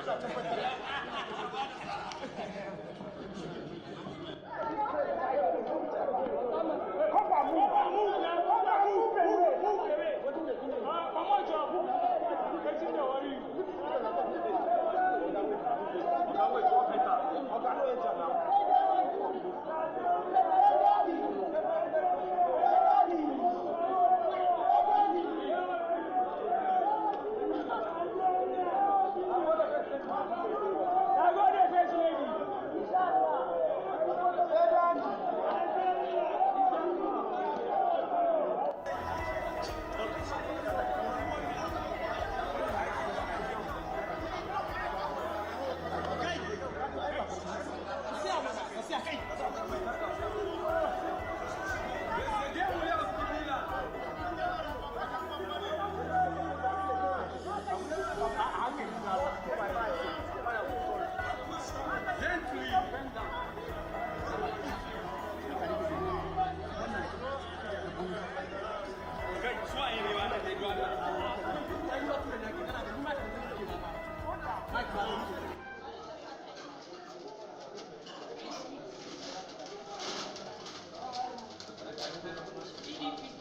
counting the vote in front of delegates.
now.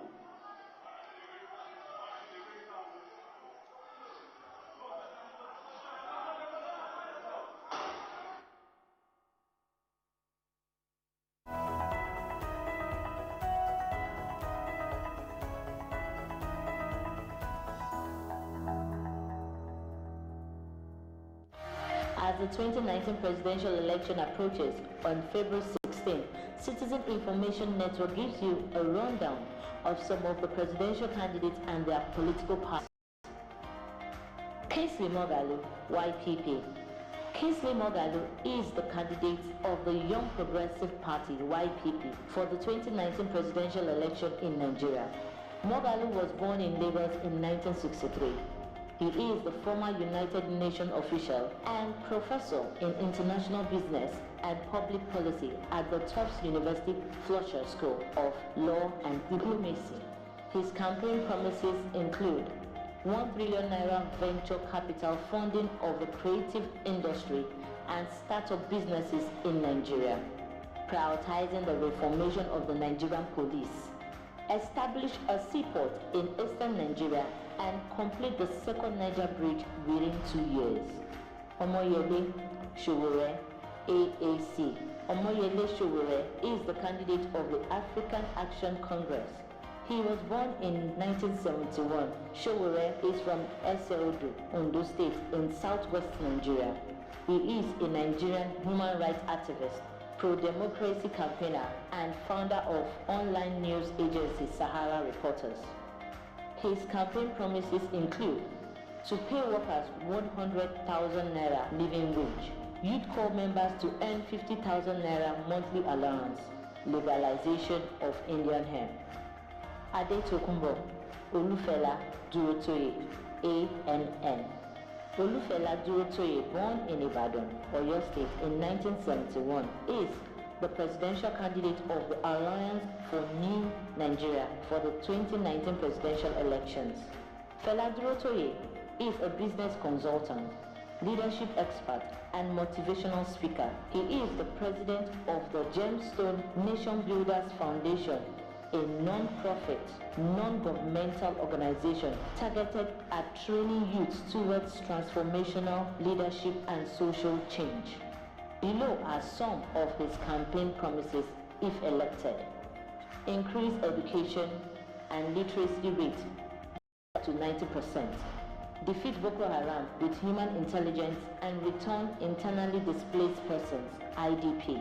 And diversify the economy by promoting non-oil sector growth through agriculture, mines, and steel.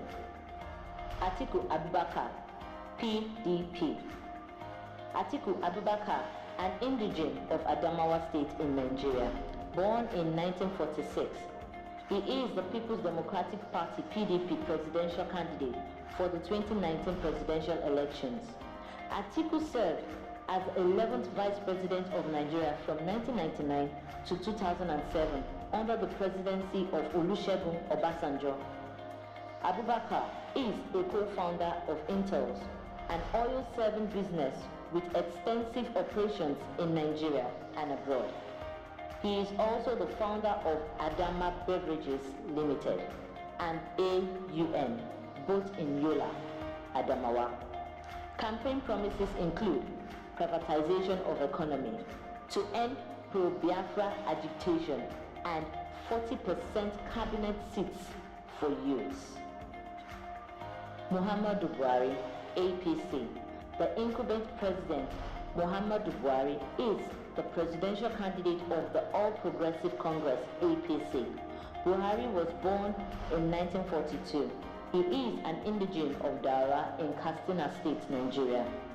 Buhari is a retired Major General in the Nigerian Army and previously served as the nation's head of state from 31st December 1983 to 27th August 1985 after taking power in a military coup d'etat.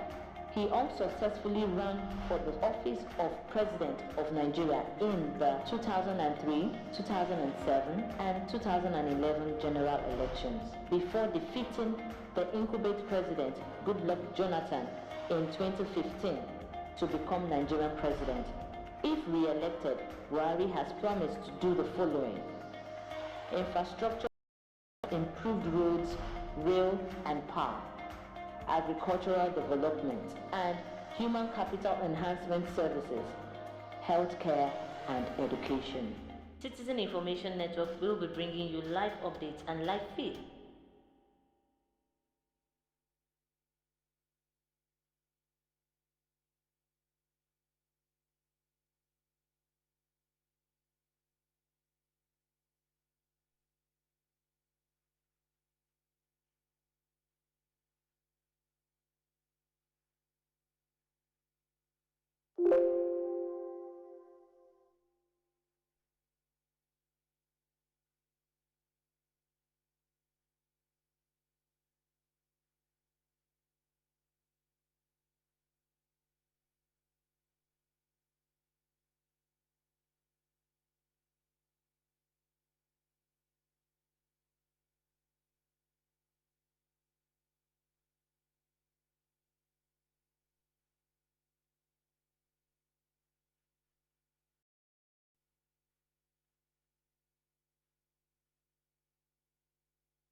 NN.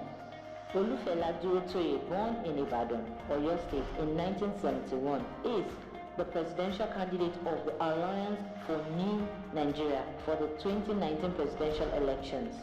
Fela Durotoye is a business consultant, leadership expert, and motivational speaker. He is the president of the Gemstone Nation Builders Foundation, a non-profit, non-governmental organization targeted at training youths towards transformational leadership and social change.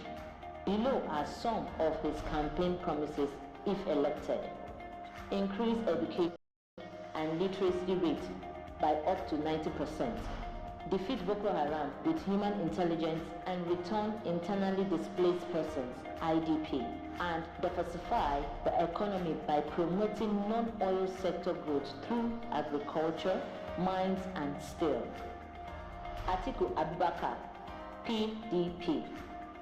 Atiku Abubakar, an indigene of Adamawa State in Nigeria, born in 1946. He is the People's Democratic Party PDP presidential candidate for the 2019 presidential elections.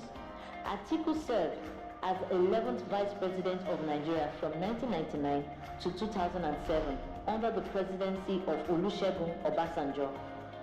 Abubakar is a co-founder of Intels, an oil-serving business with extensive operations in Nigeria and abroad.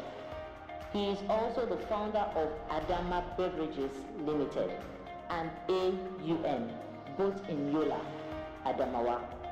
Campaign promises include privatization of economy, to end pro-Biafra agitation, and 40% cabinet seats for youths. Muhammadu Buhari, APC. The incumbent president, Muhammadu Buhari, is the presidential candidate of the All Progressive Congress, APC. Buhari was born in 1942. He is an indigene of Dara in Katsina State, Nigeria. Buhari is a retired Major General in the Nigerian Army and previously served as the nation's head of state from 31st December 1983 to 27th August 1985 after taking power in a military coup d'etat. He unsuccessfully ran for the office of President of Nigeria in the 2003, 2007 and 2011 general elections before defeating the incumbent president Goodluck Jonathan in 2015 to become Nigerian president. If re-elected, Buhari has promised to do the following: infrastructure in terms of improved roads, rail and power, agricultural development, and human capital enhancement services, healthcare and education. Citizen Information Network will be bringing you live updates and live feed on the 2019 presidential election. Don't forget to subscribe to our YouTube channel if you haven't done so at CIN Nigeria. You can also follow us on all social media platforms, Twitter, Facebook and Instagram. Citizen Information Network will be streaming live. To be part of this, log on to our website www.cinnigeria.com/live.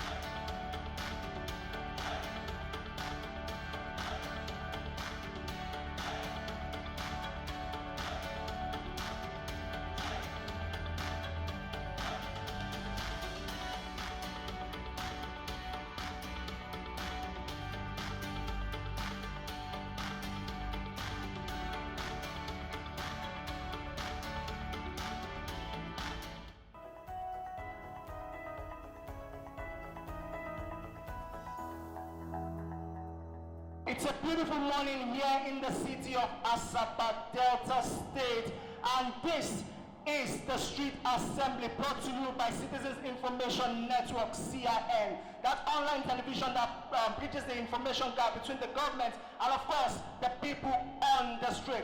My name is Raphael Waneri, popularly known as the Honorable Speaker of the street. When we come back, we'll be sampling the opinions, the views, and, of course, the reactions of the news making headlines on our national newspaper this morning. Do not touch that dial. We'll be right back.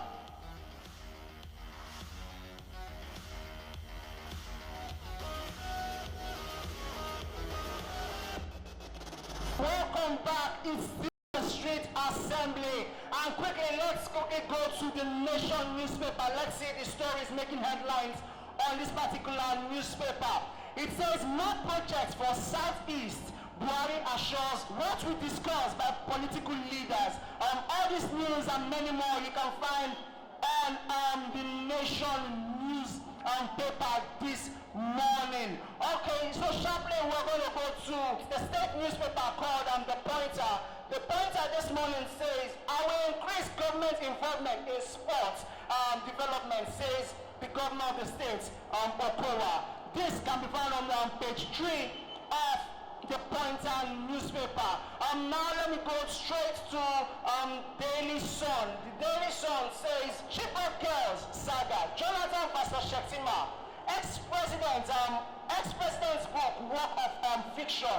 Borno governor says, governor and Governor abdicated his duty, Jonathan alleges in the book. All this news and many more you can find in page 6 and page 41 on the Daily Sun newspaper. The news making headlines on the Vanguard newspaper this morning said, Nigeria now more corrupt than under me. This is said by the ex-president Jonathan. Nigeria more corrupt than under me. He says he handed over vibrant economy of over $500 billion GDP. All this news and many more you can find on the Vanguard newspaper this morning. And lastly, I'll go to New Telegraph. Southeast leaders table demands before Buhari. President, I will fund all projects in the region. Buhari not saying we'll fund all the projects for the Southeast region. SGF Igbo closer to presidency with Buhari's report. Very, very funny how the newspaper headlines today make sense. And of course, when we come back, we will now start sampling the views, the opinions, and the reactions of the people of Asaba here in Delta State. How they feel about the newspaper headlines. Do not touch that down.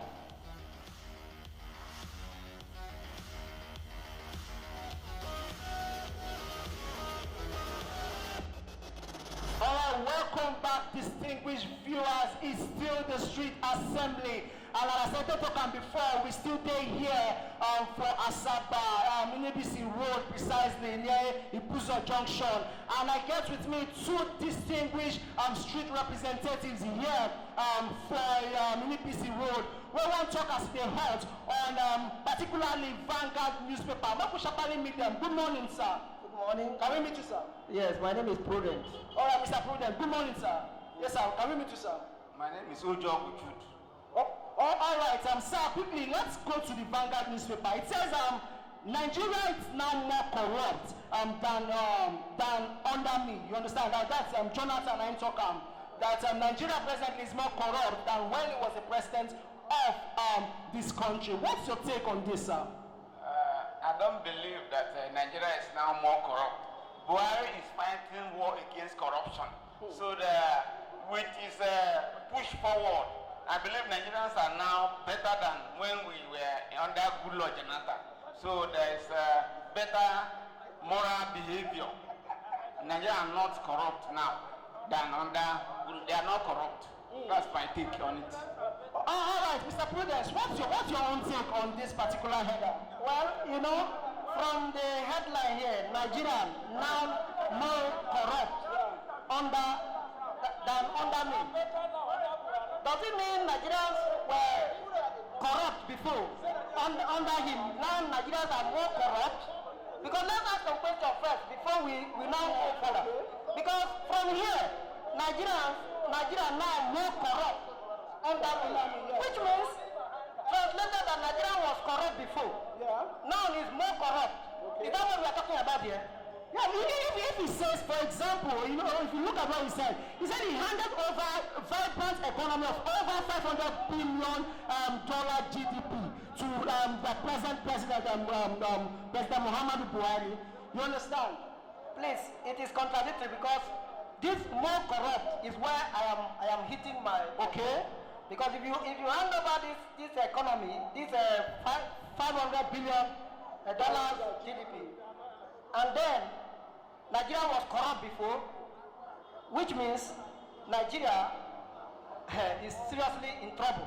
Are you saying now that yes, Nigeria was corrupt in the era of Jonathan? By this, yes. Yeah, but now presently, is it more? Have we gotten it worse, or we are getting better? Well, we are still in the journey.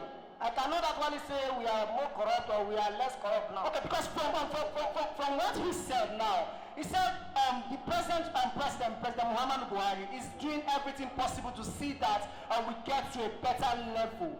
You understand? Which means he's disagreeing with this particular statement from our ex-president that Nigeria is now more corrupt than when he was the president. Well, Nigeria is not corrupt. It is the people in government that tends to be corrupt. All right, sir. Hold your thoughts a bit. Let me come to you, sir. So you were trying to land your final point. Yes. I said, since Buhari entered, Buhari decided that he's going to fight against corruption, and he has been doing so. Only that the people of Nigeria are so corrupt that they cannot change. Buhari and the APC government, they're actually trying, fighting corruption. Look at, some people say Buhari hates Igbo people. But he gave ministerial appointment to many Igbo people. Chris Ngiga, Ibe Kachiku, Amechi, and many others. Onyama, the Minister of External Affairs. He gave positions to other people that are Igbos, not Hausa people. People are saying the Buhari is corrupt. Hausa people who hate Igbo. I don't believe it. Buhari is fighting corruption according to his ability. One that the people that of Nigeria are so corrupt that they cannot change. So he's still fighting that corruption. Now let all hands be on deck so that this fight against corruption will succeed. That's my take. All right, let all hands be on deck to see that the fight against corruption is victorious, according to my distinguished gentleman here. Thank you very much, sir. I said you join me on the street assembly today. Thank you very much, sir. All right, guys, when we come back, we'll be sampling more opinions from people here in NBC Road in Asaba Delta State. Honestly, the thing they heard, that they talk about MCP, as you know, for CIN, we the talk and we the publish them as them talk and we know they edit anything. When we come back, we will be taking more views and more opinions, and of course, how they react to the newspaper headlines. Do not touch that down.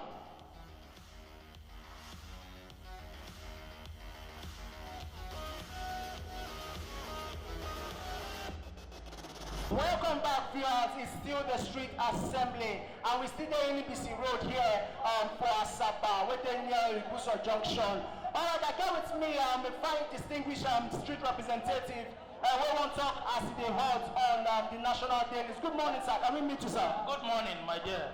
My name is Dr. Kingsley Owunda. All right, Dr. Kingsley. Sharply, let's go to the national dailies. You said you want to talk on this particular Vanguard story that says that Nigeria now more corrupt than under me. What's your take on this? My take on it is that actually Jonathan hits the nail on the head. Because if you look at the indices before Jonathan, during the time of Jonathan and after Jonathan, you can see that the corruption perception index have gone down drastically. You understand? We have climbed almost 14 places up down than it's supposed to be. This is a government that actually said, yes, we are fighting corruption. But at the end of the day, the way people are seeing Nigeria, it means that we are down in the corruption perception index. You understand? Way back in 2015, 2014, Nigeria was doing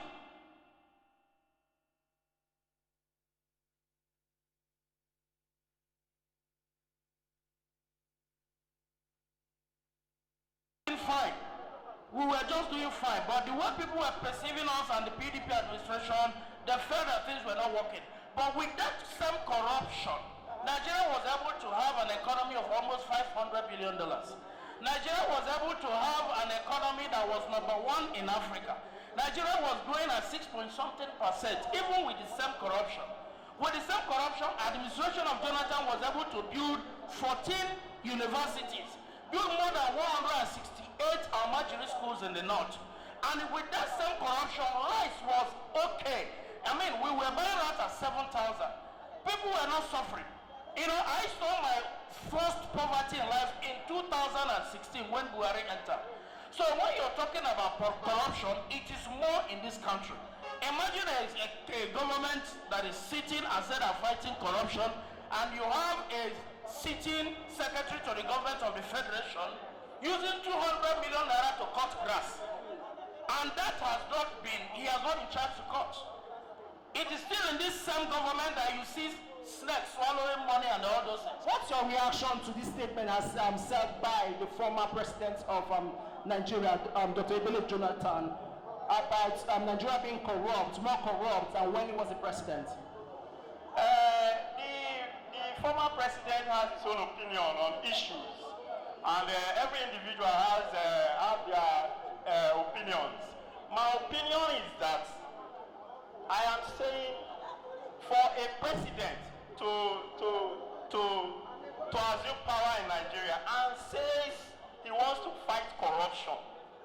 to fight corruption. Do you know the political will to be able to say I want to fight corruption in a country that was messed up in corruption in so many years before now? I'm telling you that before this president came, it was glaring. If it's not glaring to you, it was glaring to me that we had corruption in every section of this economy. And for somebody to say I want to fight corruption, we should give him kudos. We should give him kudos. We should appreciate him for that. But sir, one of the headers, he says he handed over a vibrant economy of over $500 billion GDP, which means I'm sure by now we have less than that. I'm not here to quote figures, but I want to assure you that corruption is being fought. That is what I'm saying. Corruption is being fought.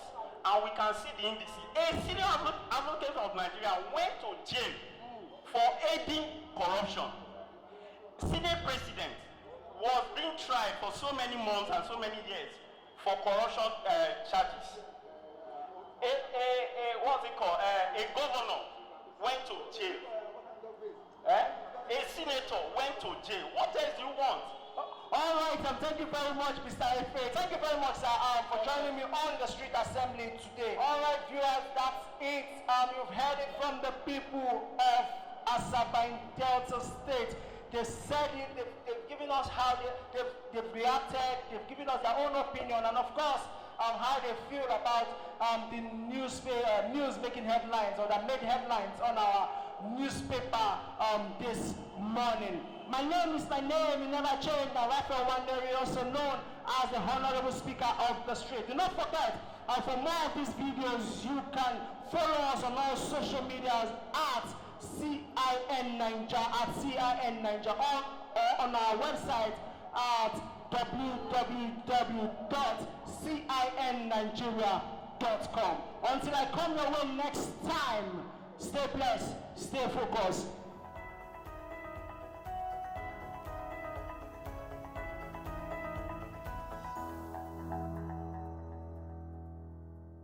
Welcome back, distinguished viewers. It's still the Street Assembly by Citizens Information Network, CIN. I have with me another wonderful gentleman here in Onitsha constituency, Street constituency. Let's quickly meet them. Good morning, sir. Morning. My name is Mr. Iken Okeke Patrick. Mr. Iken now. And you, sir. Good morning. I'm Apostle Felix Shulelu. Apostle Felix. Okay, quickly, Apostle Felix, let's go to the Vanguard newspaper. It says the state of Southeastern roads inhuman and anti-development by the House of Reps. Yeah, of course, it's not a new thing in Nigeria. Of course, we all can see it. When you begin to travel the state in the Southeast, you confirm what I'm saying or what you are debating right now. For example, let me use the state from Anambra to Imo State. It's not something to be writing off. When you talk about states leading from Anosha to Enugu State, all of them it's not something to put in paper also. Let me use this for one of the states example. When you travel from here to Lagos State, you find that you have double express, all of them are very retail. We travel from Abuja to Kano, from Abuja to Kaduna State. You enjoy the roadway without any problem on the road. Secondly, I can also put you in place that the state here is not welcome because the security, damages of the road has made the people going on the road without a lot of problem. For example, the congestion of the road, bad road, and also it led a lot of accidents to occur also. So many other things to be put in place. For example, when you begin to travel from here to Ebonyi State and from Enugu to Owerri, from Owerri to Port Harcourt, you find out the road is not something to also talk about. So we have been having problems on the road in Southeast. There is no road you can be mentioned. You will be recorded and credited to Nigeria that we are benefiting from the government at all. All right, thank you very much. I'm going to still come back to you. You've heard it from the Apostle. There is no road here in Southeast that the people of Southeast have actually benefited from. Okay, let me come to you, sir. You say you want to talk on the state paper. That's basically the executive journal. Okay, so which particular header do you want to talk about here? We said nobody can stop me or Stop Biafra, only Ese Chukwu Okike Abiyama. Yes, as you can see, the Nigerian government have failed us, they have molested us, they have killed us. So our leader has taken a new step and a new stand. So I think it's high time for everybody to support him, because he is the one that makes us to know where we come from, and he is the one that is telling us the truth. As you can see, the Nigerian government, the politicians are not telling us the truth. So it is only Nnamdi Kanu that is telling us the truth. So he has taken a vow that nobody can stop him. So we are also supporting him as our leader. Nobody can stop us. All we need now is Biafra and bit of referendum. Nothing less, nothing more. All right, let me come back to you, Apostle, on the Voice newspaper here in Anambra State. You pointed out on something here, why I don't want to be in Nigeria by Nnamdi Kanu. Can you throw more light on this? We want to hear your opinion on this. Thank you very much. I like these wonderful questions. Of course, I like this question. Why I wouldn't like to be in Nigeria, it's not something new to me. I find out that there is being marginalized in all aspects. Of course, as long as human rights is concerned. I get to my point in the educational session, there is nowhere you can be able to find out in educations. In hospitalities, I get to my point. Now, for example, we travel from here all the way from here from Southeast to Lagos, from Southeast to Abuja to travel to make an international, to go for international flight. I get in me. So a lot of boys, a lot of men, a lot of people die on the way while traveling from here to Abuja or to Port Harcourt to acquire to international travel outside the country. I get to my point. Some made it at the journey at night time. You found out on the night time, so many people die on the way. So one of the reasons is that we have at least international airport. They could have executed this to make to international airport or Port Harcourt, which is nearby us. So it will be easy for us or people to travel. But they make it difficult for us. Before you travel, go to Abuja, how many kilometers from Nanisha or from Anaposa to Abuja to travel? So it's a very big issue also. In terms of education, there's no government infrastructure of education you can talk of. I get my point.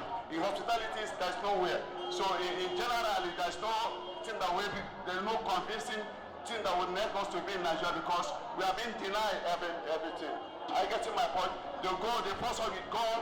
They force us with all manner of power so that the suppressors can be able to voice out our opinion in the society. So we are being humiliated because there's no atom of freedom. Even as you are standing before us, sometimes the mobile will come with the mobiles, or the first man will come with their gun and begin to intimidate us here.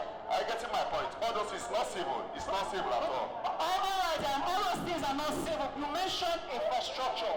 And this will force me or make me to ask a very big question now to the both of you now. When it comes to infrastructure of the state, do we hold the state governor and our state house of representative members accountable, or the presidency? Yeah, I won't really go to the state government or the House of Representatives. Why not the state, sir? No, I wouldn't go, because we have an international body that sees about the state. And whatever the point that may start from the international, not the national. I get my point. All right, sir. I'll get back to you. How about you? I just asked the question now. We cannot hold the soda accountable, because in my own opinion, I think we should hold the federal government accountable, because the state government cannot do anything without the order of the federal government. So we can't hold them responsible. We should hold the federal. All right, we should hold the federal government accountable of the infrastructure in our states, as said by my able, distinguished House Street Representative here in Anambra, Onitsha precisely. Thank you very much, sir, for having joined me on the Street Assembly. And you too, sir. Thank you very much, sir. All right, guys, and when we come back, we will be taking more views, more reactions, and more opinions of the people on the street. Do not touch that. We still there in Anambra State. We know as we dey talk. We know as we dey talk. We dey put them as they be. As they talk them, we know they change them. We know they hear them. We dey come back.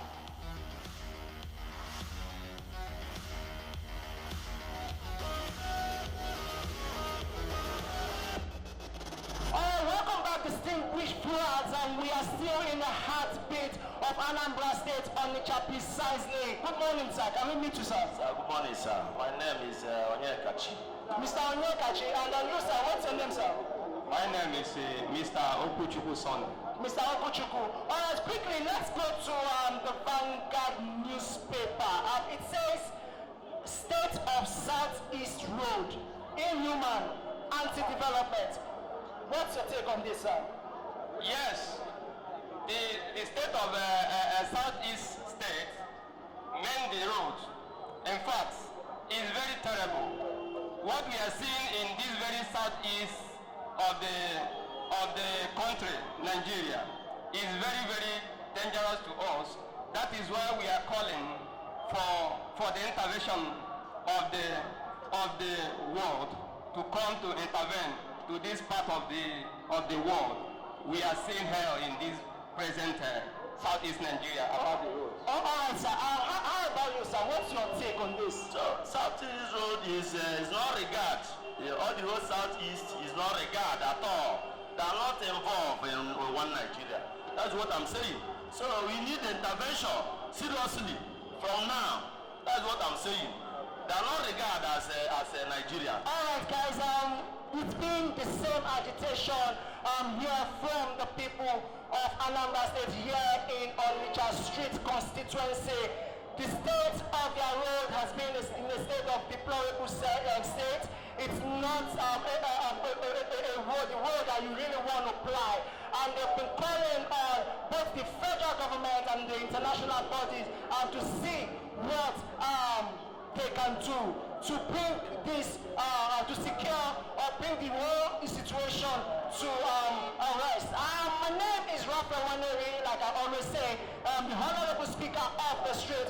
Thank you very much, sir, for joining me on the Street Assembly, and also thank you very much, sir. All right, guys, that is it. That's how we have it.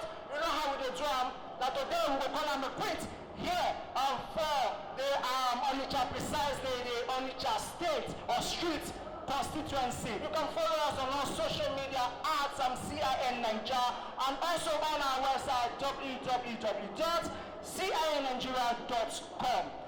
As I always talk, make we go out there, make we make peace. Because whether you like them or not, your brother na my brother na your brother. If you cut my skin, na red blood go show. If you cut your own skin, na red blood go show. Make we make peace for peace to reign. We go see you again next time. No change like that. Bye-bye.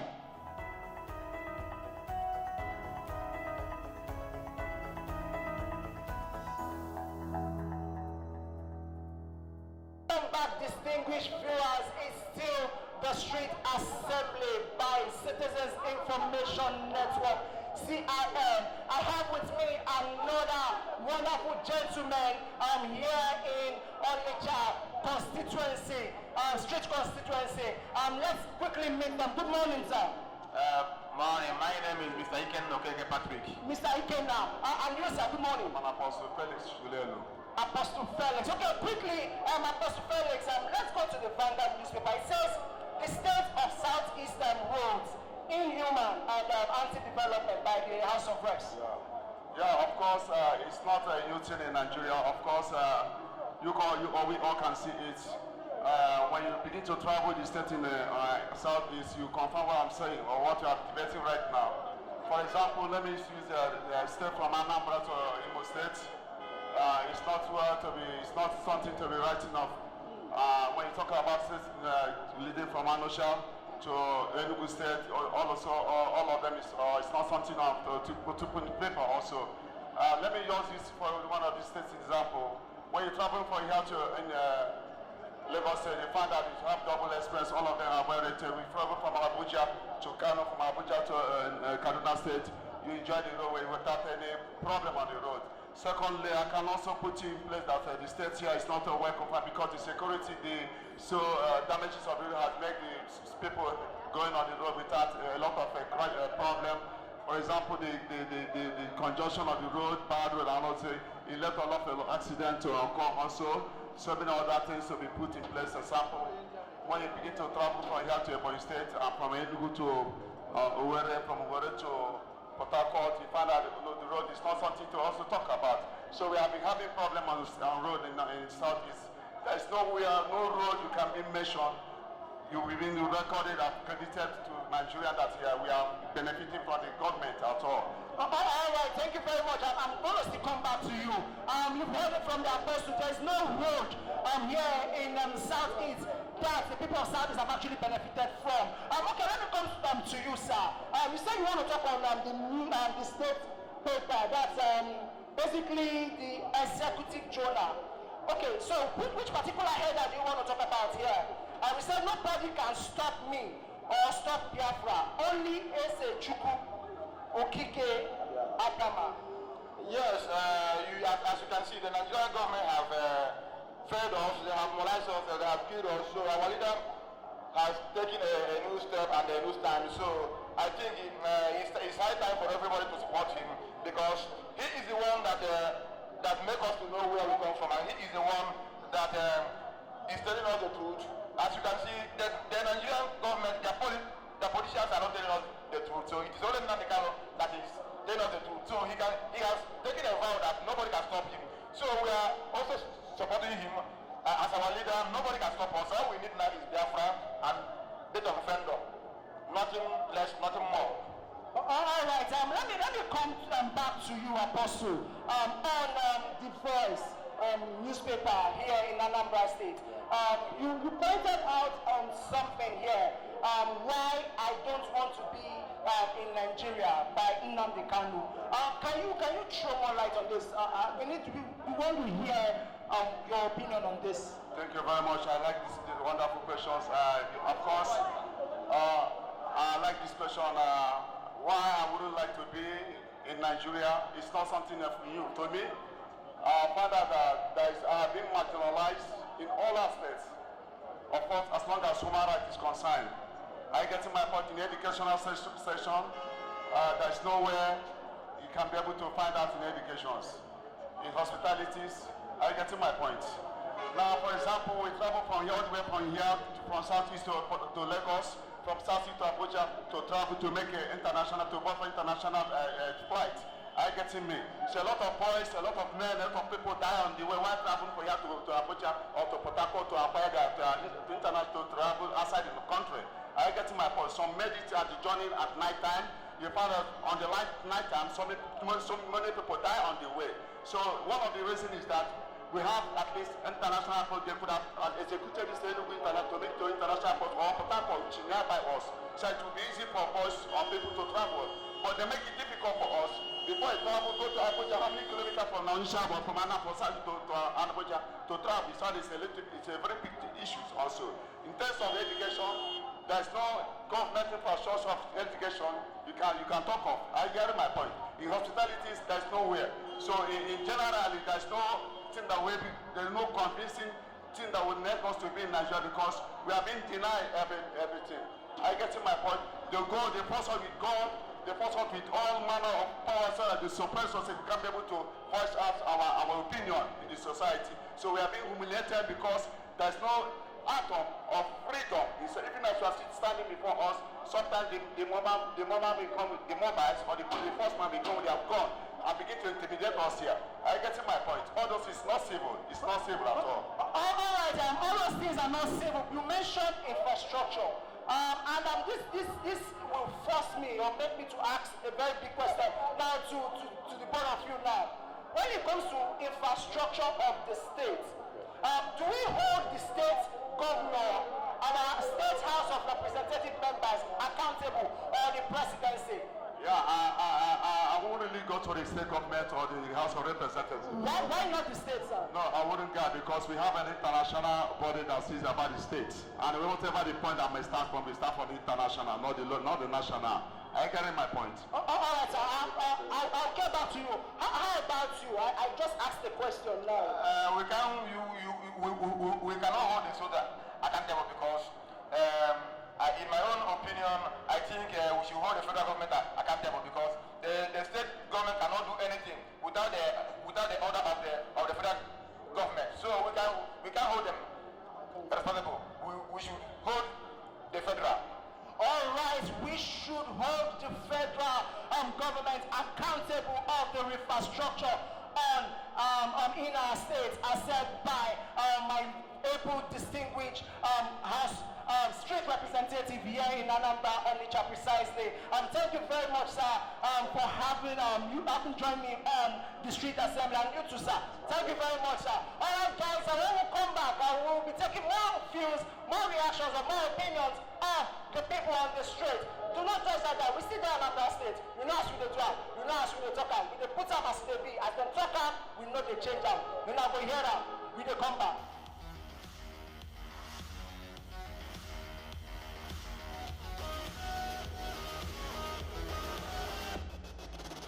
Welcome back, distinguished viewers, and we are still in the heartbeat of Anambra State, Onitsha precisely. Good morning, sir. Can we meet you, sir? Good morning, sir. My name is Onyekachi. Mr. Onyekachi, and then you, sir, what's your name, sir? My name is Mr. Okuchukwu Son. Mr. Okuchukwu. All right, quickly, let's go to the Vanguard newspaper. It says, State of Southeast Road, inhuman, anti-development. What's your take on this, sir?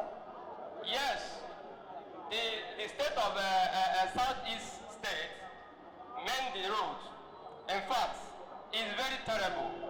What we are seeing in this very southeast of the country, Nigeria, is very, very dangerous to us. That is why we are calling for the intervention of the world to come to intervene to this part of the world. We are seeing hell in this present southeast Nigeria about the roads. All right, sir. How about you, sir? What's your take on this? So, Southeast Road is not regard. All the whole Southeast is not regard at all. They are not involved in one Nigeria. That's what I'm saying. So we need intervention seriously from now. That's what I'm saying. They are not regarded as Nigeria. All right, guys.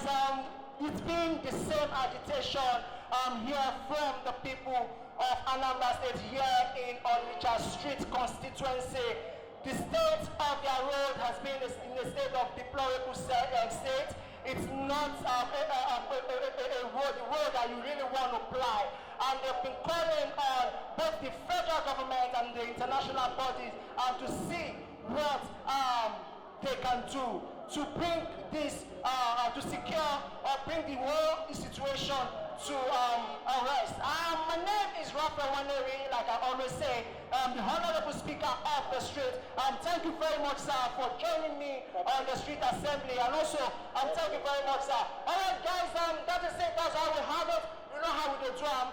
That today we will call them a quit here for the Onitsha, precisely the Onitsha State or Street constituency. You can follow us on our social media at CIN Nigeria and also on our website www.cinnigeria.com. As I always talk, make we go out there, make we make peace. Because whether you like them or not, your brother na my brother na your brother. If you cut my skin, na red blood go show. If you cut your own skin, na red blood go show. Make we make peace for peace to reign. We go see you again next time. No touch that guy. Bye-bye.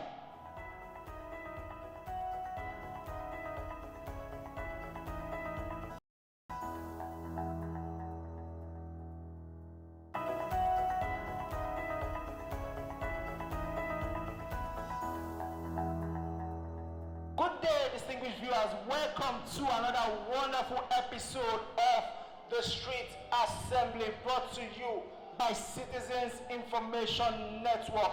That's online television that bridges the information gap. My name is Raphael Waneri, popularly called the Honorable Speaker of the Street. As you know, we're presently here for the capital of Imo State, Owerri precisely. Today we'll be sampling the news making headlines on our national newspaper, after which we take the views and the opinions and of course the reactions of the people here in Imo State, Owerri. Do not touch that. When we come back, we'll be sampling the headlines of the newspaper. We'll be right back.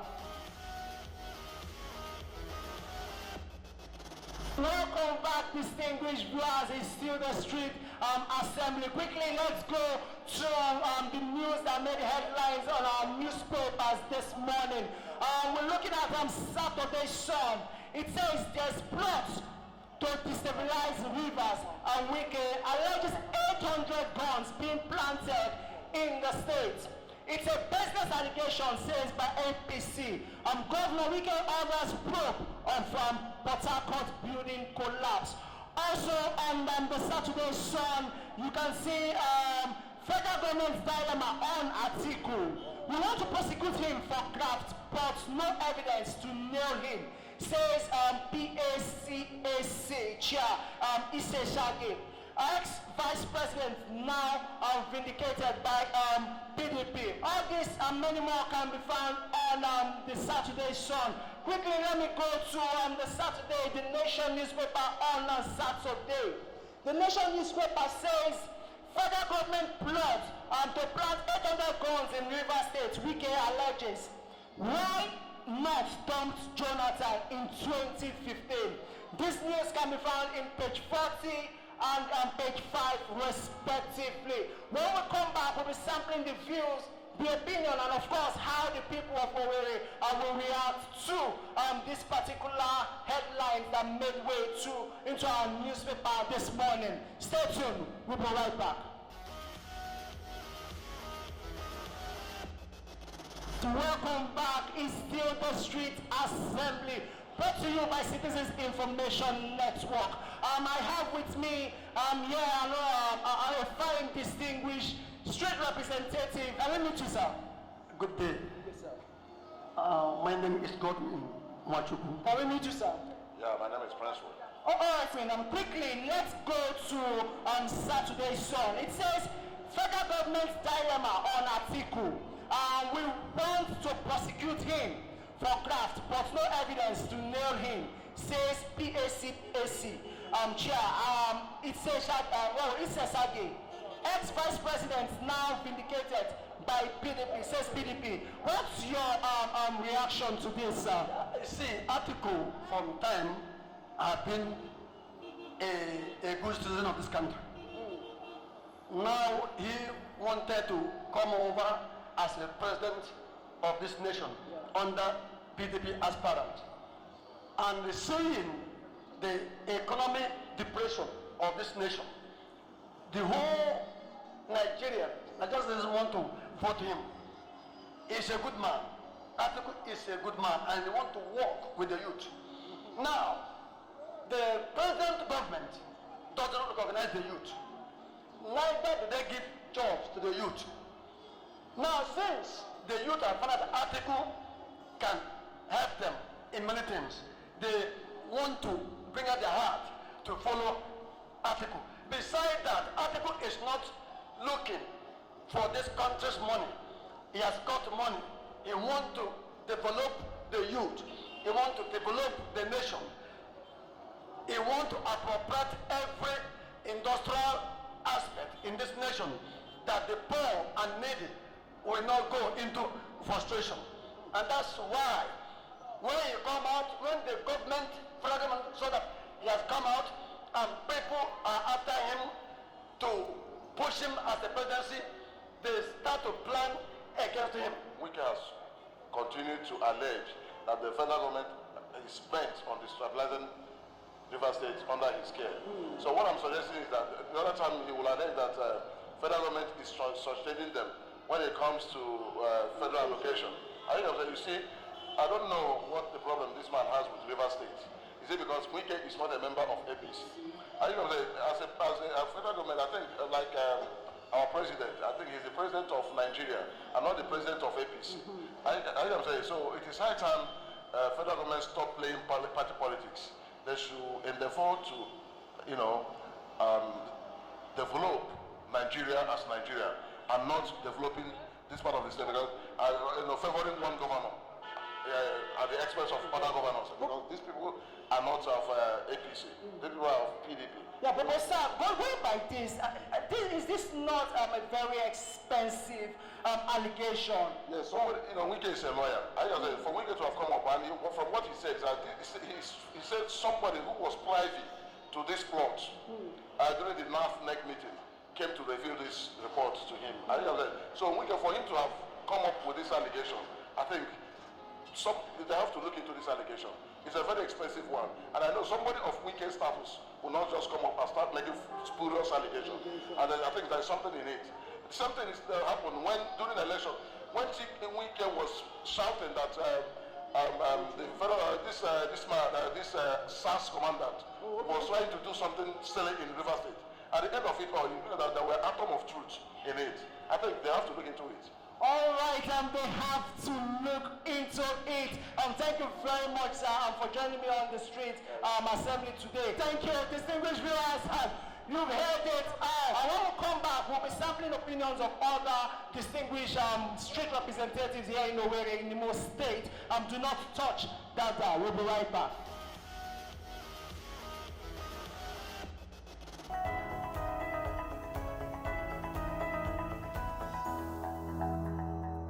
Good morning, distinguished ladies and gentlemen. Good morning, distinguished viewers. Welcome to another wonderful episode of Vox Pop on Citizens Information Network. My name is Raphael Waneri. Right now, we are here live in the heart of Anambra State, Onitsha precisely. We'll be finding out from the people of Anambra State as the 2019 presidential election approaches who their preferred candidate is and why they want to vote for their preferred candidate. Stay with me as we meet these people and hear their views and opinions and of course their reaction.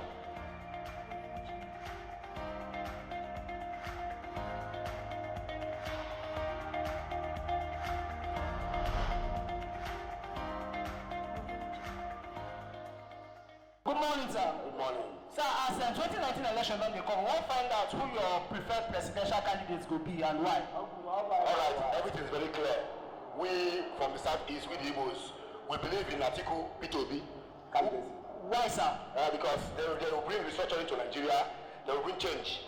Atiku promised us restructuring, as not from online lips. I believe he's going to do it. In fact, I see the suggestion because I really happy in this country where they are calling Nigeria. You understand? They are very, very disappointed people. Especially this man they are calling Muhammad Buhari. He disappoints people. I didn't lie on him again.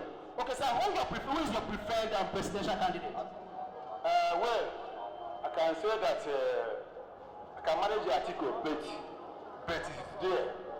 I see petting my brother that they are calling Nnamdi Kanu. My brother, you see, today I'm a graduate without doing anything. I had a second class offer from one of the best federal university of Nigeria, that is University of Nigeria in Nsukka. I passed out with a second class offer, but I'm not doing anything. As you can see, I'm hawking. I'm selling air freshener and perfume. So from this present government of Nigeria, who are no longer interested in this government. I'm not voting for anybody. I need a Biafra, I need a referendum. No, I know that we don't even need Buhari to be on the scene. We need Atiku. So we all really need that we need changes. Alright, okay. Why? But Atiku was Buhari, things go out. We don't need, we need Atiku on B2B to be there on 2019 election. First of all, I would say let's Atiku go. Why, sir? Because I know that he's a man of his word. And they preferred his second man called P2B. You know, if you look back for what he has done, you know, when he was the governor of Anambra State, you know, I'm sure that with him, they will achieve what the Nigerians will appreciate. My preferred candidate for 2019 election, for the governorship, I prefer Okowa. Then for the presidency, I don't really want to per se who I prefer, but I believe the people have the right to choose who they want to vote for. Okay, sir, can you be specific for presidency? Who your preferred candidate is presidential 2019 presidential election? I can't really be specific. I don't know, because my own opinion might be someone's different opinion. So for presidency, I leave that for the masses to decide. I prefer Atiku. Why, sir? Why I prefer Atiku is, you know, I think he's still a young man and he's lively, he's educated. Yes, that's why I prefer him. as we are in Anambra State or presidential candidate. Presidential candidate. We don't need the Buhari again. We don't need it again. We need just we want to have our own this thing. We want to know that we have Biafra. We don't need anything like president election. We don't need it for instance only. You know that PDP ruled this country for the 16 years before the APC take over in 2019. Even as at the time the campaign and everything is going on, as at that 2014, ending of 2014, before the general election of 15th. So I say that my candidate and my party is APC. So when people were asking me why, I say that for the past 16 years, PDP rule Nigeria. There are areas they do not perform well, more especially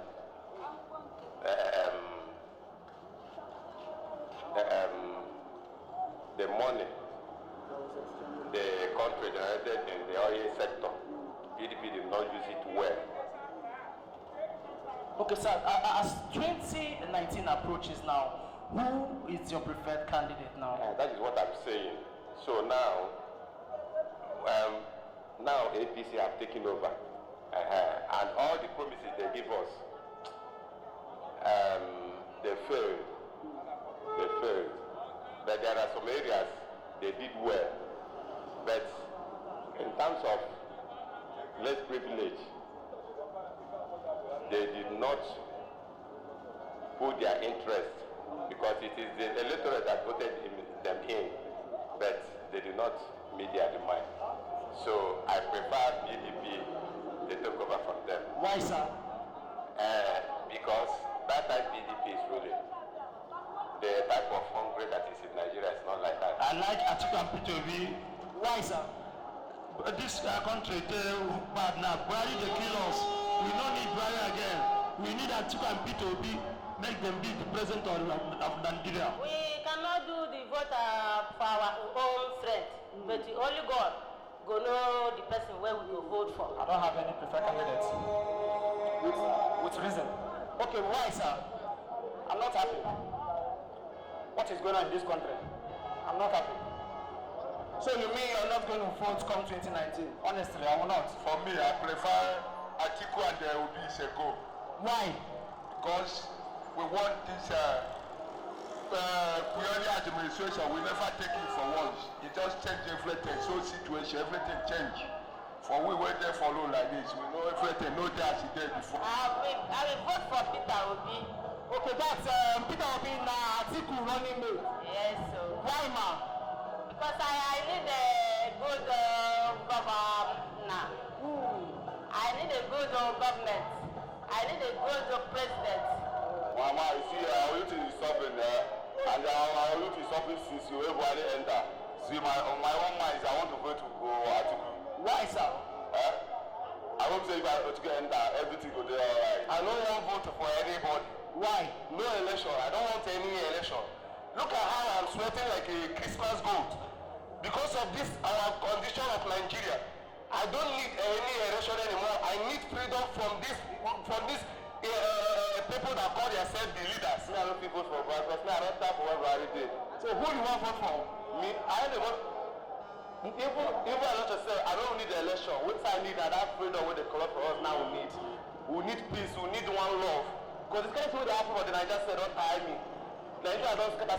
Since when Buhari enter this system, Nigeria don't scatter. Everything don't scatter. Things is very hard. You know, youth of this land are very angry. None of them, we are not ready for election. Let them conduct the referendum for us. That is the only way. My government is Peter Obi and what am I saying? Atiku. What? I don't wait for this country. Why, sir? Because Buhari is a bad one. It's a very bad one. And secondly, Buhari never did anything for this country.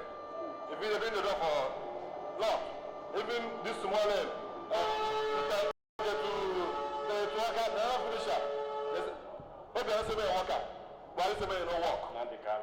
Why, sir? because he is my father. But Nnamdi Kanu, it's not contesting. Of course, when he contests, I will support him. So distinguished viewers, distinguished ladies and gentlemen, here you have it. The people of Anambra State here in Onitsha have said it all. They've spoken their mind. They've spoken who their preferred candidate will be. Do not forget that this is brought to you by Citizens Information Network, CIN. To join the conversation, please do follow us on all social media at CIN Nigeria or on our website at www.cinnigeria.com. Do not forget, 2019 is set to be a year that will take Nigeria to a greater level. We promote peace, we promote unity. Go out, cast your votes, defend your votes. God bless the Federal Republic of Nigeria. Hey viewers, this is Vox Pop on Citizen Information Network, CIN. My name's Obiano Julisa. I am reporting from Owerri, the capital city of Imo State. As the 2019 presidential election is coming up, I'm here to ask the people of Owerri who they tend to vote for and why. Stay with me, I'll be right back.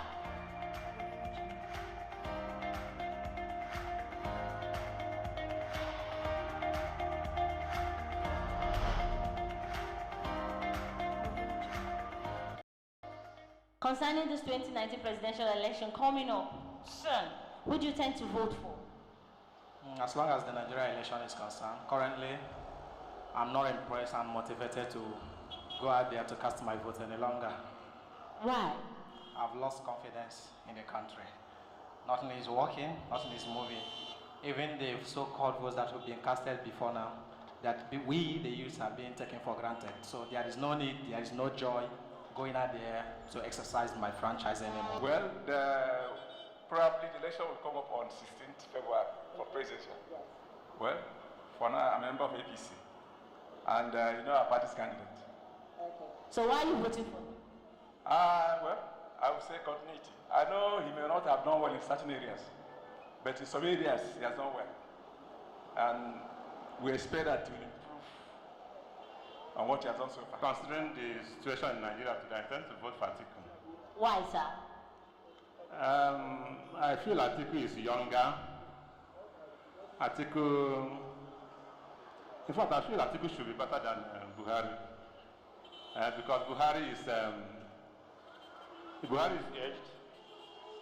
And since he came into power in 2015, I've not seen any sign of improvement of the economy. So we're almost at a standstill. So I feel we need a change of the pattern of leadership. So I feel that Atiku can do better than Buhari. I sincerely feel so. I would like to vote to Atiku. Why, sir? Atiku is against Nigeria, according to what they said. So I would like to vote for him. Because a foreigner cannot go like Nigeria. Don't have any candidate. Why, sir? Because I voted from 1999 up to today. I've not seen anything, any good thing from any of the candidates. So for now, I don't want to vote until the government will change. People will see the change of government before I can choose any candidate, maybe 2023. I'm very sorry that these 2019 politicians are supporting us very, very well. As Buhari come and make heaven and earth, there is no one that Buhari promised. There is no one that he fulfilled. Look at all southeast and south. There is no road. I'm supposed to be with my car because of bad road. See my auntie, I parked my car. The other day, my car parked up because of bad road, because of bad government. So, so-called APC is a disappointment to us. Let me tell you the facts. The fact as it is standing now, we don't have any party to vote. And I'm telling you that 2019, we are going for Biafra. I am telling you, if you like, believe or like, no believe. 2019 is a woman like has a pregnancy in Nigeria that we don't know what is going to deliver. I vote for Atiku. Why, sir? Why? Because he's still young. And two, the party is organized party. More than any other party now in Nigeria. Seriously, I don't know. Because I don't want Buhari and I don't want Atiku. So I've been studying the candidates for the meantime. So any person with the best policy for Nigeria should be the one I vote for. My own opinion, any person who won't rule Nigeria, may God bring better person. We go do our country, make our country progress now. So you don't get any candidate for mine, where you say you want to. As of now, I don't get anyone now. Unless if you God show me the one I go vote. I tend to vote for Atiku. Why, sir? Because I believe he has an experience of being that seat. And he has, been able to do a lot of things, achieve a lot of things when he's a vice president. So I believe he will do well. Let the will of God happen in this election.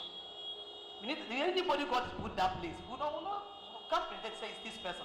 But when God says we are going to be there, we human beings, we can't do anything. The upcoming election is becoming dicey by the day. Most of us that has some people will have in mind with a lot of things happening in Nigerian revelation now. You cannot just say, I am holding on to this person or not. But I believe with the whole agitation in the nation and everything that is happening, the best thing that will happen is to change the current government. And who would that be? From all indications so far, if you want to remove who is there now, I think Atiku should be the best. Why?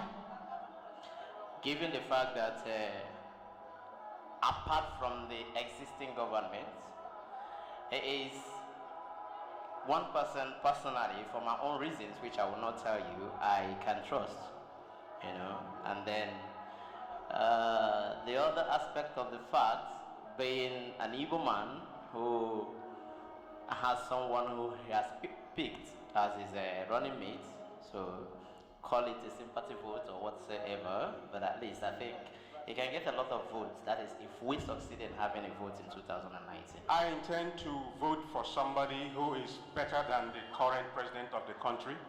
Who is that person? For now, as it is, among the two leading candidates, Buhari and the former vice president, I would vote for the former vice president for very good reasons. Okay, that happens to be Atiku. Okay, why, sir?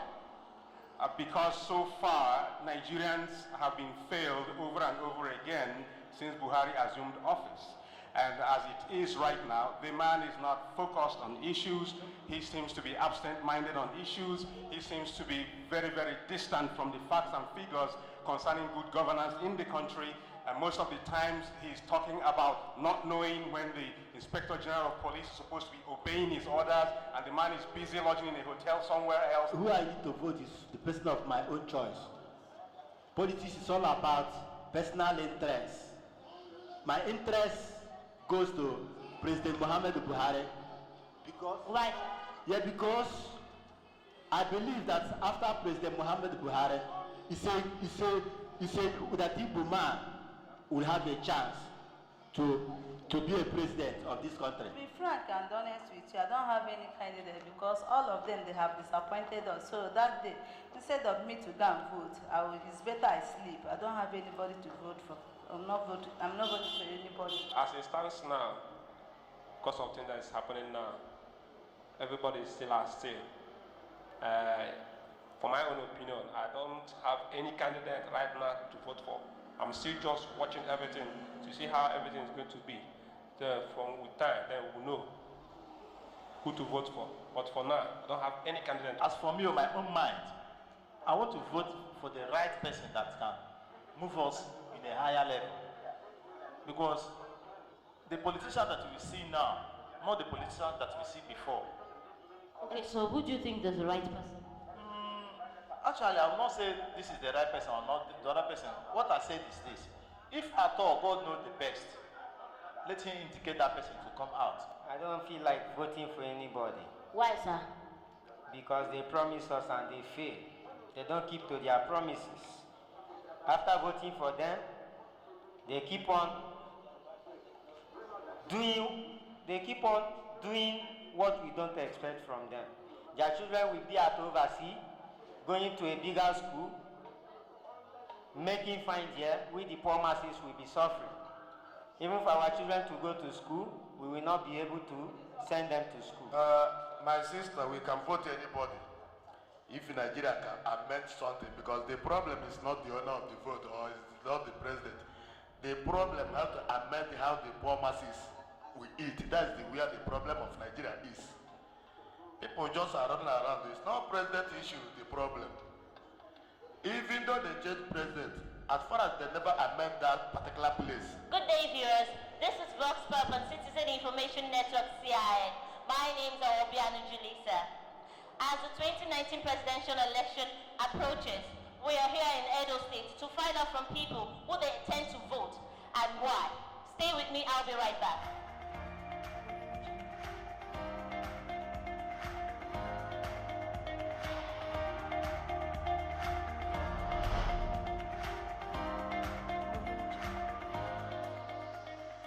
This 2019 presidential election coming up, who do you intend to vote and why? I intend to vote for Atiku Abubakar because I think he has a good pedigree. And Atiku Abubakar was once the vice president of the country, so I believe he knows many things about what is happening in this country, and I believe he will want to make a change. Buhari. Why, sir? Because he's a disciplined man, and he's a man that has the ability to handle Nigeria and the attitude of Nigeria and deliver. A man that cannot be easily corrupt, a man that cannot be easily twist. I tend to vote for the one that can be able to rule this nation well and govern this nation to the glory of God. Who is that, sir? I think Atiku is better. Why? I think he has an experience, he's already made man, and he can be able to carry this country ahead. It's Buhari because Buhari is a man that has the youth at mind. He's a man of dignity. He's a man ready to fight corruption. He's a man who don't take nonsense. He's the right man, he's the right president. I feel that Buhari is the best person to win this election. Actually, I used to be a member of a political party. But with what we have seen recently and lately, these people on board, I have to tell you the truth, they told us so many things. And at the end of the day, we are not seeing any of what they told us. And I know the problem is that the man in charge may be a good man, but the people around him, working with him, it is obvious and clear that they are not telling him the truth. They are not telling him the right steps to take. Otherwise, it would have been better than this. Okay, so who do you tend to vote for 2019 presidential election? As I said earlier, I used to be a member of a political party, but henceforth I've told myself, I said, no more. What I do now is I look at the pedigree of candidates, and I have chosen to vote for Alhaji Atiku Abubakar because of my brother that have delivered in Anambra State. He has a pedigree in Anambra State. The amount of what he left in the coffers, in the account of Anambra State, you know, gives me the courage that when my brother is behind Alhaji Atiku, the deliverance will come better than what we have now. I would like to vote for Atiku Abubakar. Atiku, because... Why? Why? Because to change this nation, because many things that is happening in this country now, so I don't like it. And corruption, when Buhari said that he's fighting for corruption, so it's not fighting for corruption. And for let everything to hash it for everybody. And me myself, I don't like it. And I want in fact, the candidate that can carry this country along, that is what which I will vote for. That's Atiku. As for whom I tend to vote for, I tend to vote for Buhari again. Why, sir? Yeah, because I've listened, I've taken time to peruse through their agenda for the year, or I've also called it manifesto. One is next level, while the other one is the people's manifesto. As far as I'm concerned, from what I've seen, what the content I've seen in that, so I wanted to give Buhari a second chance, because why? People are saying that the man really has not performed, but come to look at it. For me, performance is not a thing that we should judge in haste. So I feel, let us give him another chance. If he failed woefully, then the people will decide on who to elect by next. So as far as I'm concerned, I tend to give him my vote if he comes again. Well, I need to vote for Buhari again. Why, sir? Well, he promised change, so we just give him a chance to prove himself for the change. He deserves a second chance, I think so. And I think he has a dream that is good for the country, Nigeria. I will vote for the President Muhammadu Buhari. Why, sir? He should continue the good work he has started with before now. and let him continue and finish his program. Who I'm going to vote for is number one man called Atiku. Very heady. Why? I said, why I'm going to vote him being number one is very, very heady, which is his senses. That's number one. Two, he never been a president in Nigeria once. He's vice. Even the only man called Peter Obi is well ruled Anambra State. If any error that is there, it may be his whatever I communicate with him when they have riot. They say he is right Awasa. No, up to today Awasa is there making money in Headbridge, in main market, in wholesale market, in relief market, in Oga, so on and so forth in Anambra State. They are making money. Up to now for talking to you. Not when you see somebody say, Peter Obi drive Awasa, this and that. It's a lie. Peter Obi himself is with the census. He's the number one man in the whole government in Sasa. Wow. For now, I have not made my decision because so many uncertainty. Personally, I would have wanted to vote for a youth like Showore. But with the way things are going, we just pray, let God help us. Looking at the way things, the situation of things, I don't know yet, but I will go for Atiku. Why? Because as we speak now, the money is not in circulation, austerity is everywhere. Even the leader, they promised, they didn't even fulfill up to 30% of it. Then what do you expect me to do? Let's try the other party. Let's see what will come out of it. I'll see both Buhari. Why? Because Buhari, he gave many problem way stopper. Because if Buhari never votes, many problem is there for these countries. Now making me say, I want vote Buhari. You don't understand? Considering the situation in Nigeria now, I think I'll go for the PDP. I have to go for the PDP. Why, sir? Because I don't trust this government. I voted APC 2015, and I'm not seeing any progress in this country. I'm not seeing, at least, a democracy in this country. They are supposed to show us that the different kind of democracy, a real democracy. That's what I expected in these governments. But I have not seen anything like that. So I think I will just continue with my PDP. The one that I voted against before. I'll vote them this time. Me? I don't vote for anybody. Mommy, why? Because I dey vote since my children don't finish school, they full house. They don't do master, they full house. No work. So because of that one, I won't vote for anybody. Because I saw to see my son, not today. So I see money, the business now is for food. As I don't get money to make business, so that I will not vote for anybody. As for me, they said our opinion matters a lot. Like me, I would like to vote Atiku. Best reasons known to me because I can even say it openly because if you look about what is happening now in this country, many things has gone wrong. This is not the promise they make to us. They talk about change. But now, all I believe is this. I always say that we the youth are the problem of this country. Because we are the thugs they used to, after doing all these promises, they give us 1,000, 2,000, 5,000, and we go and vote for them. But what I believe now is your PVC. Hold your PVC very tight. Because if we see vote Atiku and Atiku see do otherwise, in the next 4 years, he's still going to get out of that place. If we should be stable and be voting using our PVC, it will be that after 4 years, anybody that don't do anything will remove the person. Anybody that didn't do well will remove the person. I believe in the nearest future, we are going to make a good leader and they are going to provide a very good leader. To me, I want to vote for somebody I know. Somebody I know that can be able to take this country to the next level. And who is that person?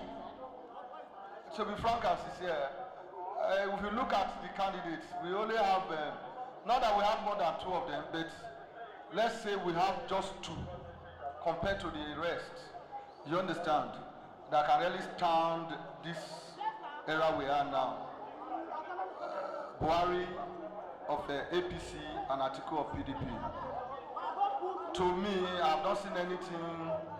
There's no report card for Buhari. He has not done anything that will make me say I want to vote for him again. He has not done anything, nothing. Even the corruption he said he's fighting is political corruption. Me, I don't get anybody in mind. Why now? Because no government, they promise when they do wetin they talk. When time reach, they're not going to do wetin they promise. As you see now for market, we not they get good sales. Good patronage, we not now like this we did. Now small we they sell compared to before. So there's no money in time. I think I want vote for. Mommy, why now? Because of the hardship of things now, the way things are not been so. They say change, but we surprised now the change that cut out to hardship. So we want vote for another person. I know we look at things will still be. Whether difference will still there. So we need to vote for another person. Because the way things are, everybody are suffering. So it wasn't like that before. People say change now, come to problem. In short, everybody are complaining everywhere you go. As a matter of fact, we all know what is on ground now, and we all know the better side of any party and the bad side of it. As for me, individually, I would love to go for PDP. Why? Actually, the candidates there, I think they have something good to offer. Because based on their past experience. Welcome back, viewers. You've heard from the people of Edo State, the candidates they want to vote for and why. Come 2019 presidential election. You can also drop your comments on our social media handles, YouTube, Facebook, Instagram, and Twitter at CIN Niger, and also log into our website www.cinnigeria.com. Until I come again next time, I remain Obianu Julisa. Do have a nice day.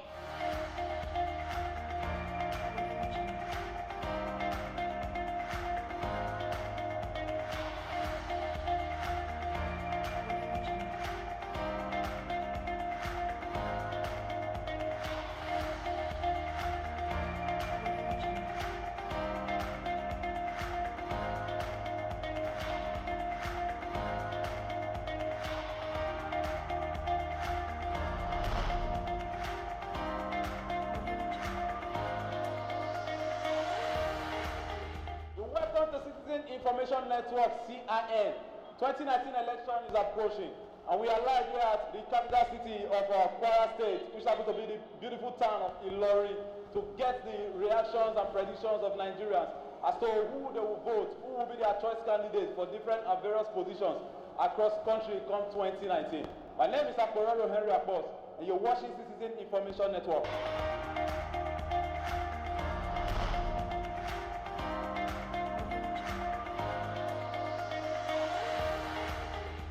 2019 elections are. Who would you prefer? Who would you like to vote? I prefer voting APC. Why so? Because he has done well in the president level and the state level. In fact, we need, in Kwara State particular, we need change. This is where the change must start. We need the change to start from Kwara State. So from federal level, I still prefer the man there, the GCFR Buhari, because he has done well. Well, we prefer APC at the state level because we see that maybe there should be a change of government at the state level. Because I've seen that the power has been dominated by some people in this state. So we decided to change the hand. So by 2015, we are much hoping that we'll vote for APC in 2015 at the state level. But at the federal level, we can't totally write this present government off, in the sense that we expect much from this present government. But the fact that they didn't deliver to our expectation doesn't mean we shouldn't bring them back to power. In Nigeria, the problem we have is voting personality. So I will vote for any party that has good manifestos. That is the party I will vote for. But do you have any party in mind? Have you heard any of their manifestos? I know the campaign is just starting now, so maybe by the time they roll out their manifestos, I will decide the party to vote for. I think I would still prefer Buhari, though people are complaining that his tenure, his time is not good, but at least it's still better. Because this article that they are shouting, we don't know what he's up to. I'd like to vote Atiku Abubakar, and we want change. We want to change this government because of they made a lot of promises which they later failed Nigerians entirely, especially we youth. So every day by day, the insecurity and the rate of the poverty in our society is increasing every day by day. I like to vote Atiku. Why? Because this APC government is not fair for us. I will vote for PDP. Reason is that Buhari has made a lot of promises and he failed. So we cannot continue with this. And the issue of 8 years is wasting of time. 4 years program is good. Anything you cannot meet up without 4 years, that means that person cannot perform very well. I would like to vote for Buhari. I just want Buhari because he has started already. Let's let him finish it. That's the reason why. I'm voting for Atiku. To a very large extent, we are still battling with the economy and security issues, despite the little efforts of this administration and that of the past administration. But the truth is, the issue of corruption, no government has fought corruption the way Buhari has fought it in the history of Nigeria. Right now, 2 APC former governors are wallowing in jail. It is a product of the anti-corruption crusade of this administration, and we are happy. And the more are still, being prosecuted. Ọlọ́run náà la lè sọ fún pé ló lè bá wa ṣe, a lè gbọ́kànlé èèyàn kan torí pé kí ni àti ìgbà tó fẹ́ ṣe a sọ pé bóyá gbogbo nǹkan á yí padà fún wa nígbà tó sì ṣe tí gbogbo ẹ̀rí bó ṣe rí yẹn a lè sọ pé tó Ọlọ́run ni a lè bẹ̀ ló lè bá a ṣe tí gbogbo nǹkan ṣe yí padà. I would like to vote for the former Vice President of Nigeria, Atiku Abubakar. And the reason why I have to vote for, I believe they will be capable to solve the economical crisis of Nigeria. For now, I know whom I'm not going to vote for, but I'm screening them within myself. And the person I'm going to vote for, I want to make sure that it's not the type that will deceive us like before. Let's put God in action. So God will provide you what we are going to vote for. So I can't say one person I will vote for now, but God will make us, He will through everything. So there will be no problem in Jesus' name. Me, I will like vote for Atiku and Obi. Why? Because they are a businessman. Why are they calling us back? What did our forefathers do? When they don't see any gain or top, we enter business. They try to close some doors where people they use. I know say Nigeria now without bringing some things from the borders, we cannot improve. It's a person now. Who are the vote for now? Buhari? Say Baba. Who is Atiku? I don't even want to know Atiku. That man. That after he not corrupt our money, he don't use our money do business outside and inside. It's too much. Now Buhari, say Baba, say 2019. All Buhari, all Buhari. I prefer to vote for Alhaji Atiku Abubakar due to situation of country since 2015 up to date. The economy of Nigeria of today is very, very poor. Many people in the town they have become a beggar. And before the 2015, we know where we are. But now, we don't even enjoy anything about this federal government of Nigeria. If I would choose, I would prefer to take Atiku rather than Buhari, because Baba is older, So I would rather vote for Atiku. Buhari. Why, sir? Buhari protect us more than necessary. If not, during this Boko Haram may be under sick, if not Buhari. Nigeria is under sick. Kogi is under sick during Jonathan. But they have done a lot. And by the time I retired, gratitude. Nobody take it over now. Buhari. Why, sir? I like that man because he do lot much. Like what area, sir? for environment, the people they do. I understand me. I need to continue the president in 2019. 2019 election, I would like to vote for Buhari. Why? And the reason why I like to vote for Buhari is that there's always economic change. So we should not blame Buhari due to the economic depression that we have now. So every country used to experience the depression in so many ways. So we shouldn't say because there's something like inflation and stuff like that. So I would like to vote for Buhari. I will vote for Atiku. Why? Because during this Buhari election, there's no any change at all. That Buhari promise of change, but we not even experience any change. The change that Buhari talking about is negative change, not positive change. Okay, based on the set of people that are on ground now, yes, I will still prefer Buhari.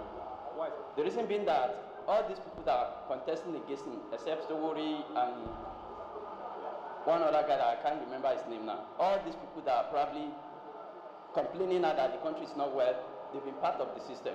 As a result of that, the system being put in place now by Buhari, if we can continue with him, I think Nigeria will be better for it. I support Baba Buhari because I love him. That's just it.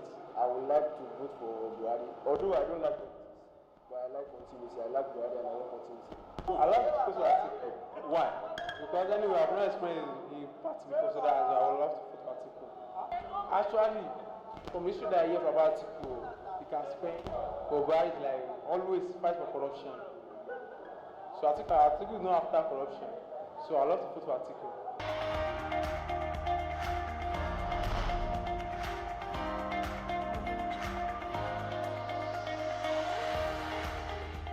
You're welcome back.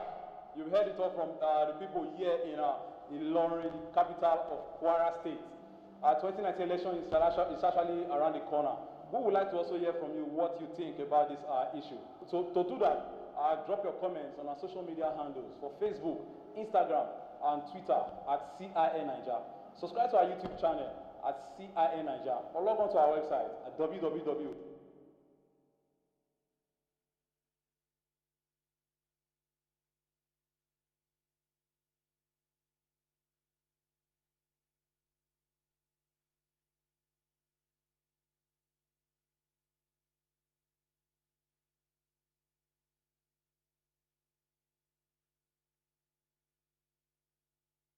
.cinnigeria.com. Remember, since 2019 election, they come, so vote and not fight, not do katakata, not do any wuru. Make sure everything goes really well as it hot. My name is Borero Henry Akbos. And from all of us here for Ilorin, one of the capital city of Kwara State, we say, have a nice day.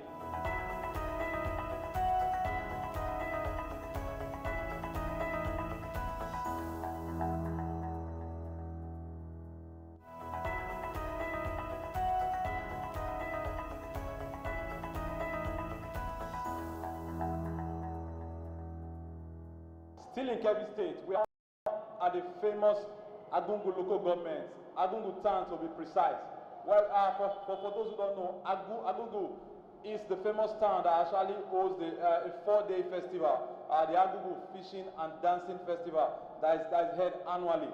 Well, we shall be talking to people from Agungu about 2019 election as to who they will vote for the seat of presidency and governorship in Kebbi State. Join me now, not going nowhere. The station you're still watching is Citizen Information Network, CIN.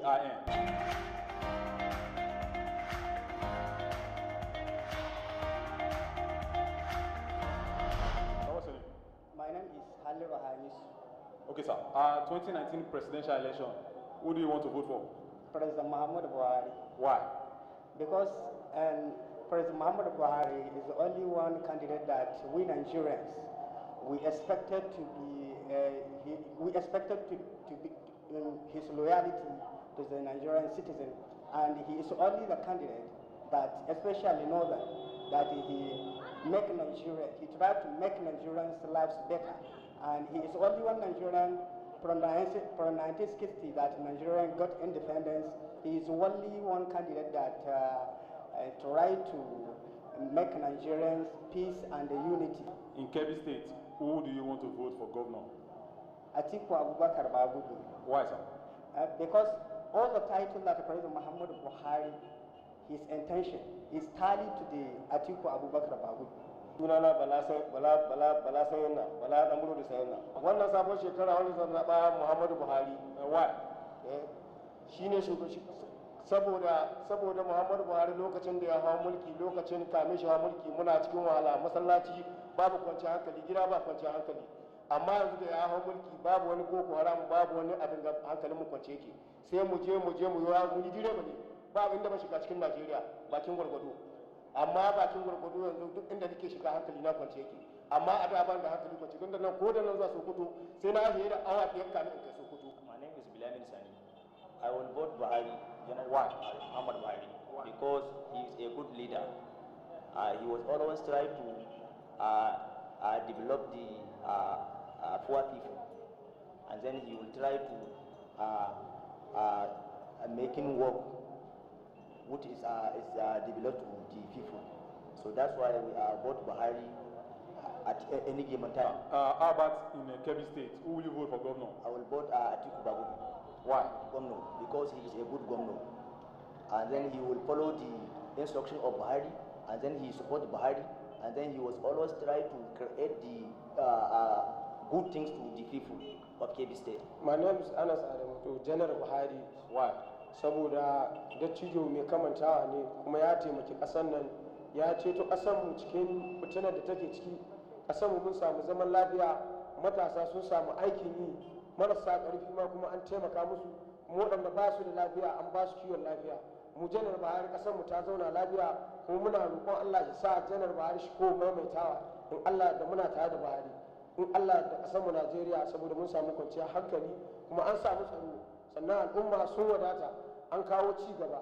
Muna son Buhari shi canza. Allah ya. Okay. How about here in Kebbi State? Why are you voting for governor?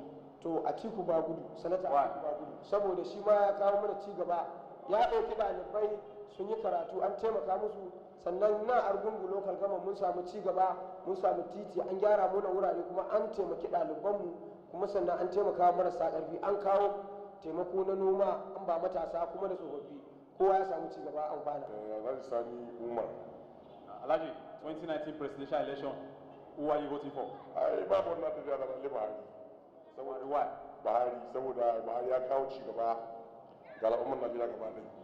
Duk wanda kana so maganganun na cewa ba a mai adalci Najeriya ba, ko ba a taimake ba, to mutum na wanda bai son ci gaban Najeriya. Amma duk mai son ci gaban Najeriya ga abin da Buhari na alheri wanda kana yin Najeriya. Kebbi State, Sanata Atiku Bagudu. Bagudu why? Atiku Bagudu gwamna, ko gwamna. Why? Gwamna Atiku ya kawo ci gaba. Fannin noma, samun matasa ake yi da karatu da goda buga suna hanyoyi daban-daban ko ina masa. Muna argungu lokacin gama ko ɗan argungu samu gwamna iya kama ke. Bashar Lawal Gurma, Baba Buhari. Why? Baba Buhari da cijo ne na gari mai mutunci, wanda ya san ya kamata, mai taimakon talakawa, kuma zaɓen shi mu ya zama mana alheri saboda mun ga cigaba kuma ya kawo cigaba. Sannan mu magoya bayan Baba Buhari muna son ya ƙara maimaitawa. Sannan in ya ƙara maimaita in ma ta ƙare wannan tenuwa ya ma ƙara kuma ya zarce ya ji saboda muna son shi. For the seat of governorship in Kebbi State, who are you supporting? Atiku Bagudu. Why sir? Saboda shi ma mutum ne na gari mai mutunci, wani Ibrahim Bagudu ne kuma Ibrahim Bagudu na taimaka ma talakawa.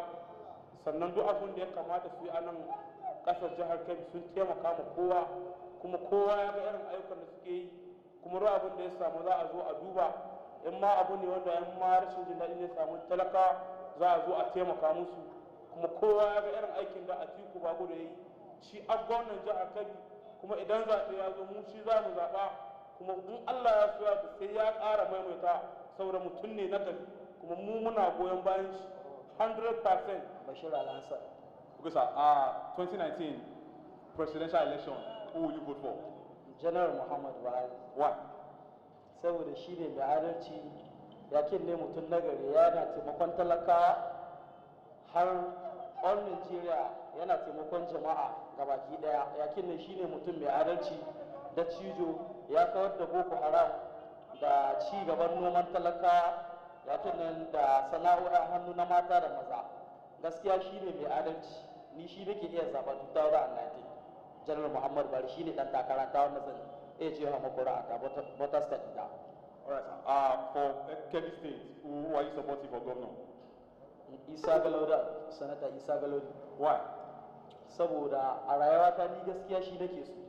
Gwamnan jihar Kebbi gaskiya yana da matsaloli da dama waɗanda gaskiya waɗanda ci gaban da yake yi bai da alƙilla saboda masu kuɗi ɗaya na yake ƙara makari bai tausayin talakawa. Sunana Nura Sa'idu. Okay, Oga, 2019 election, who will you vote for president? General Muhammad Buhari. Why? Saboda shi ne shugaba mai adalci kuma ya kama da cigaba da dama abin da shafi noma, cigaba na matasa, yan fawa da sauransu. Okay, sir. Kebbi State governorship election, who will you vote for? Ya yi sanato kuma ya kama da cigaba da dama ya taimaka matasa da mata sana'o'in hannu da karatu da lafiya da sauransu. I by name Abdurrahman Abubakar Argungu. All right, sir. Our 2019 election, who are you supporting for the seat of presidency? I support Buhari. Why? Because Buhari, he is a good leader. Global people, they are regarding him as a good leader because Buhari is fight against corruption. And at the same time, Buhari assists farmers. And at the same time, Buhari, he is trying to assist the poor people. How about in Kebbi State? Who do you support for governorship? For the seat of governorship, Kebbi? In Kebbi State, I support Isa Galaudu. Why? Because Isa Galaudu, he comes from Argungu. And at the same time, I am indigenous of Argungu local government. And the Gondwana, they are trying to dominate everything. So in this case, as far as issue of governorship is concerned, let it be rotation. When Gondu, emirate of Gondu, take the governor as Atiku, to let it rotate. Either Juru or at the same time come back to Argungu. My name is Taswa Anara. Okay, sir. 2019 election, who are you supporting? Who do you want to vote for presidency? I support Buhari 100%. Why? Because Buhari assists farmers, youth, and common people, especially the youth. Okay. How about in Kebbi State? Who are you supporting for governor? Even governor, I will support him Atiku Abubakar because it's my party, APC. I support Muhammad Buhari. Why would I represent my party? My name is Yaya Ali Butarega. Okay, sir. Our 2019 election, who would you like to vote for president? My president candidate is Buhari. Why, sir? Because Buhari is a integrity and good person. And man, he wants achieve for the Nigeria to generated in one Nigeria. How about for Kebbi State? Who are you supporting for governor? So about the Kebbi State, there is APC has a facing crisis in our blackboard of the APC because still the people of Kebbi State, she don't know who is the candidate of the APC. Okay, viewers, you're welcome back. You've heard it all from the people here in Kebbi State, from Central Mosque to Central Market, and now to the prestigious Argungu area as regards 2019 election for the seat of presidency and also for seat of governorship here in Kebbi State. The conversation not end for there. We would like to hear from you. Who you think say you want for this position across the country? Well, to do that, follow us on our social media handles on Facebook, Instagram, Twitter for CIN Nigeria. Subscribe to our YouTube channel at CIN Nigeria and log on to our website at www.cinnigeria.com. As 2019 election is coming, make sure that you vote and not fight, and make sure say you vote for the candidate of your choice.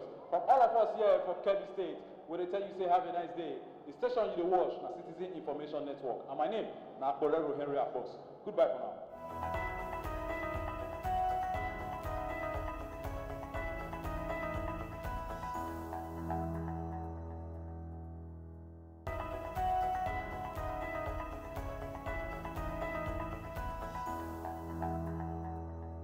Still on our Northern Tour, Road 2019, we are now live at the capital city of Kebbi State, Benin Kebbi to be precise.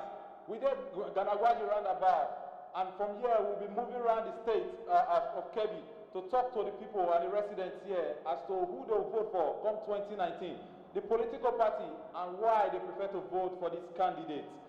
From here now, we will move enter the town and we will meet people. My name is Aporero Henry Akpos, and the station you're watching is Citizen Information Network. Join me now as I talk to the people right here from Kebbi State.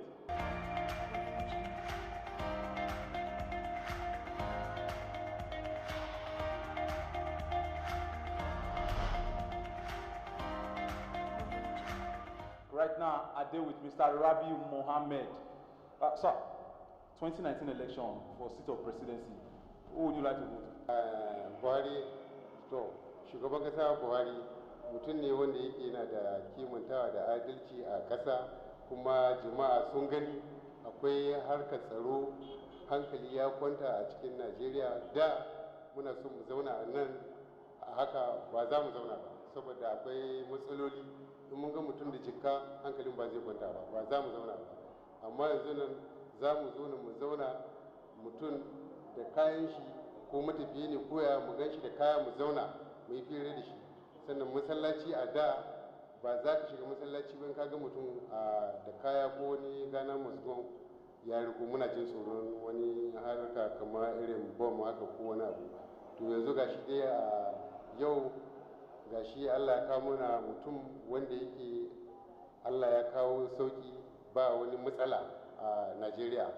So nan kuma jihar Kebbi gurgudu muna da zaman lafiya tare da gwamnanmu Atiku, mutum ne mai adalci, ba wani matsala dangane da gefen harkar albashi ko kuma tsaro, akwai su a nan jihar Kebbi, ba wani matsala a duk da For Kebbi State governor, who you will like vote and why you will like vote for the president? Insha Allah mu yanzu nan ba wani wanda muke so a nan garin nan Kebbi State irin Atiku.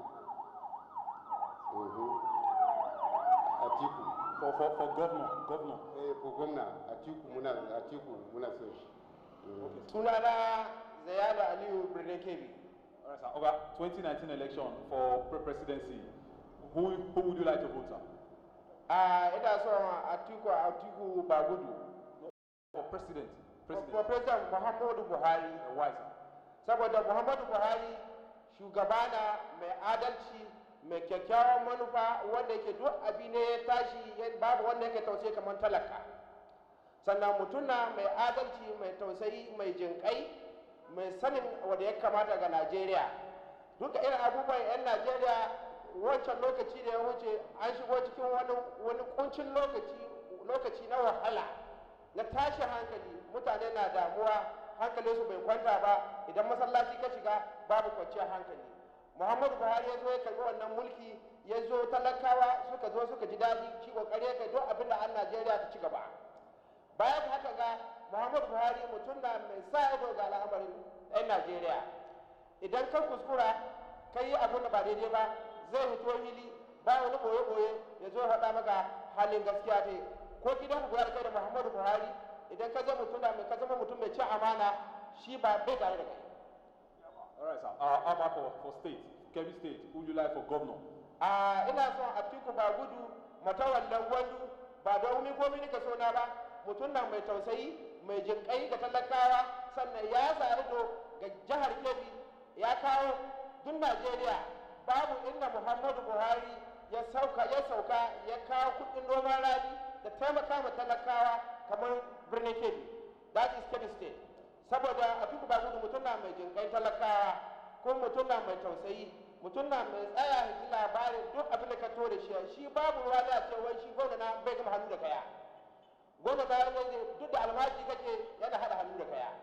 Sannan kuma bayan haka ga duk inda hakke yake na Kebbi State, shi ya zama number one duk Najeriya wanda yake kowane wata da aka kai 25 ga wata yana biya talakawa hakkinsu, yana biya ma'aikata albashinsu. Sannan shi da kai ne ka kaga ƙafa ta ya ce ko inda talaka yake, ko cikin bukana ko cikin rabina, yana tsaya saurare ka, yana tsaya abinda Allah ya hore ya baka shi. Sir, 2019 election for president, who would you like to vote? Mr. Buhari. Why? Because Buhari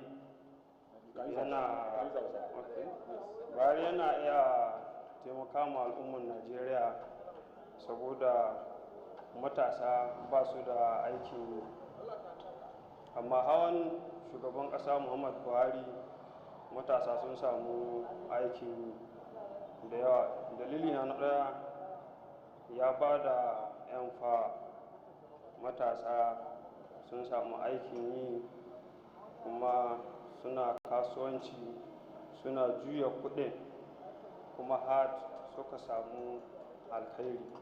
Wasu sun fara gina za su yi aure da kuɗi ɗan fa. How about for governorship for Kebbi State? Who would you like? Gwamna Atiku Bagudu shi ma ya taimaki al'ummar jiharsa da abubuwa da yawa. Na farko ya taimaki al'ummar shi gefen noma, ya ba talakawa su je su yi noma su samu hanyar ciyar da iyalansu da kuma taimaka ma na ƙasa gare su da kuma 'ya'yansu. Yaya Bello, 2019 election for president, who you would like to vote? Buhari. Why? Because what you call You use Hausa. Yes. You use Hausa. No wala. Saboda Buhari ne mutum mai adalci, ya yi muna mun gani kuma ya Allah so shi za mu zaɓa 2019 sai Buhari insha Allah. Okay, how about for state, Kebbi State, who you would like for governor? Atiku Bagudu, sai Atiku Bagudu insha Why? Because ya muna aiki cikin garin mu mun gani, muna da tsaro, muna da ruwa, muna da tituna, ya yi muna mun gani sai Atiku 2019 insha Allah. My name is Abdurrauf Umar Galadima. All right, sir. 2019 election over. Who would you like to vote for president? Atiku Abubakar. Why? Saboda gaskiya Atiku Abubakar ya cancanta mu zaɓa a matsayin shugaban ƙasa. Saboda duk alƙalin da Buhari yawa Najeriya ba wani alƙawari da ya cika. Duk da yawa Najeriya alƙawari idan ya hau mulki zai ga yayi wasu abubuwa da ya kamata tun cancanta. For my example yanzu nan zaka ji an ce an sace mutum, an yi kidnapping ɗin shi ba a mai komi kuma a ce ba a shi kuɗi ga mutane kuma ga talaka na cikin wasu abubuwa da su dace ba dai gaskiya. All right, sir. How about for Kebbi State? Who would you like for governor? Kebbi State governor, Atiku Bagudu governor. Okay, why? So Atiku Bagudu is very, very important, Kebbi governor, because of like Tudun Wada, like earlier quarters, like GRA, like Taklau, like Makarar Gandu, and Abasuri, Gashinan, the Ayatuna, the Damadi Gaska. My name is Abubakar Umar, but some people they used to call me Good Boy. Okay, good boy. 2019 election. Who you would like to vote for president? So we want always to show people that Buhari is a one we are supporting to be president for Nigeria for 2019. Why? Why? Because his mind is good and he likes the poor people that are living in Nigeria.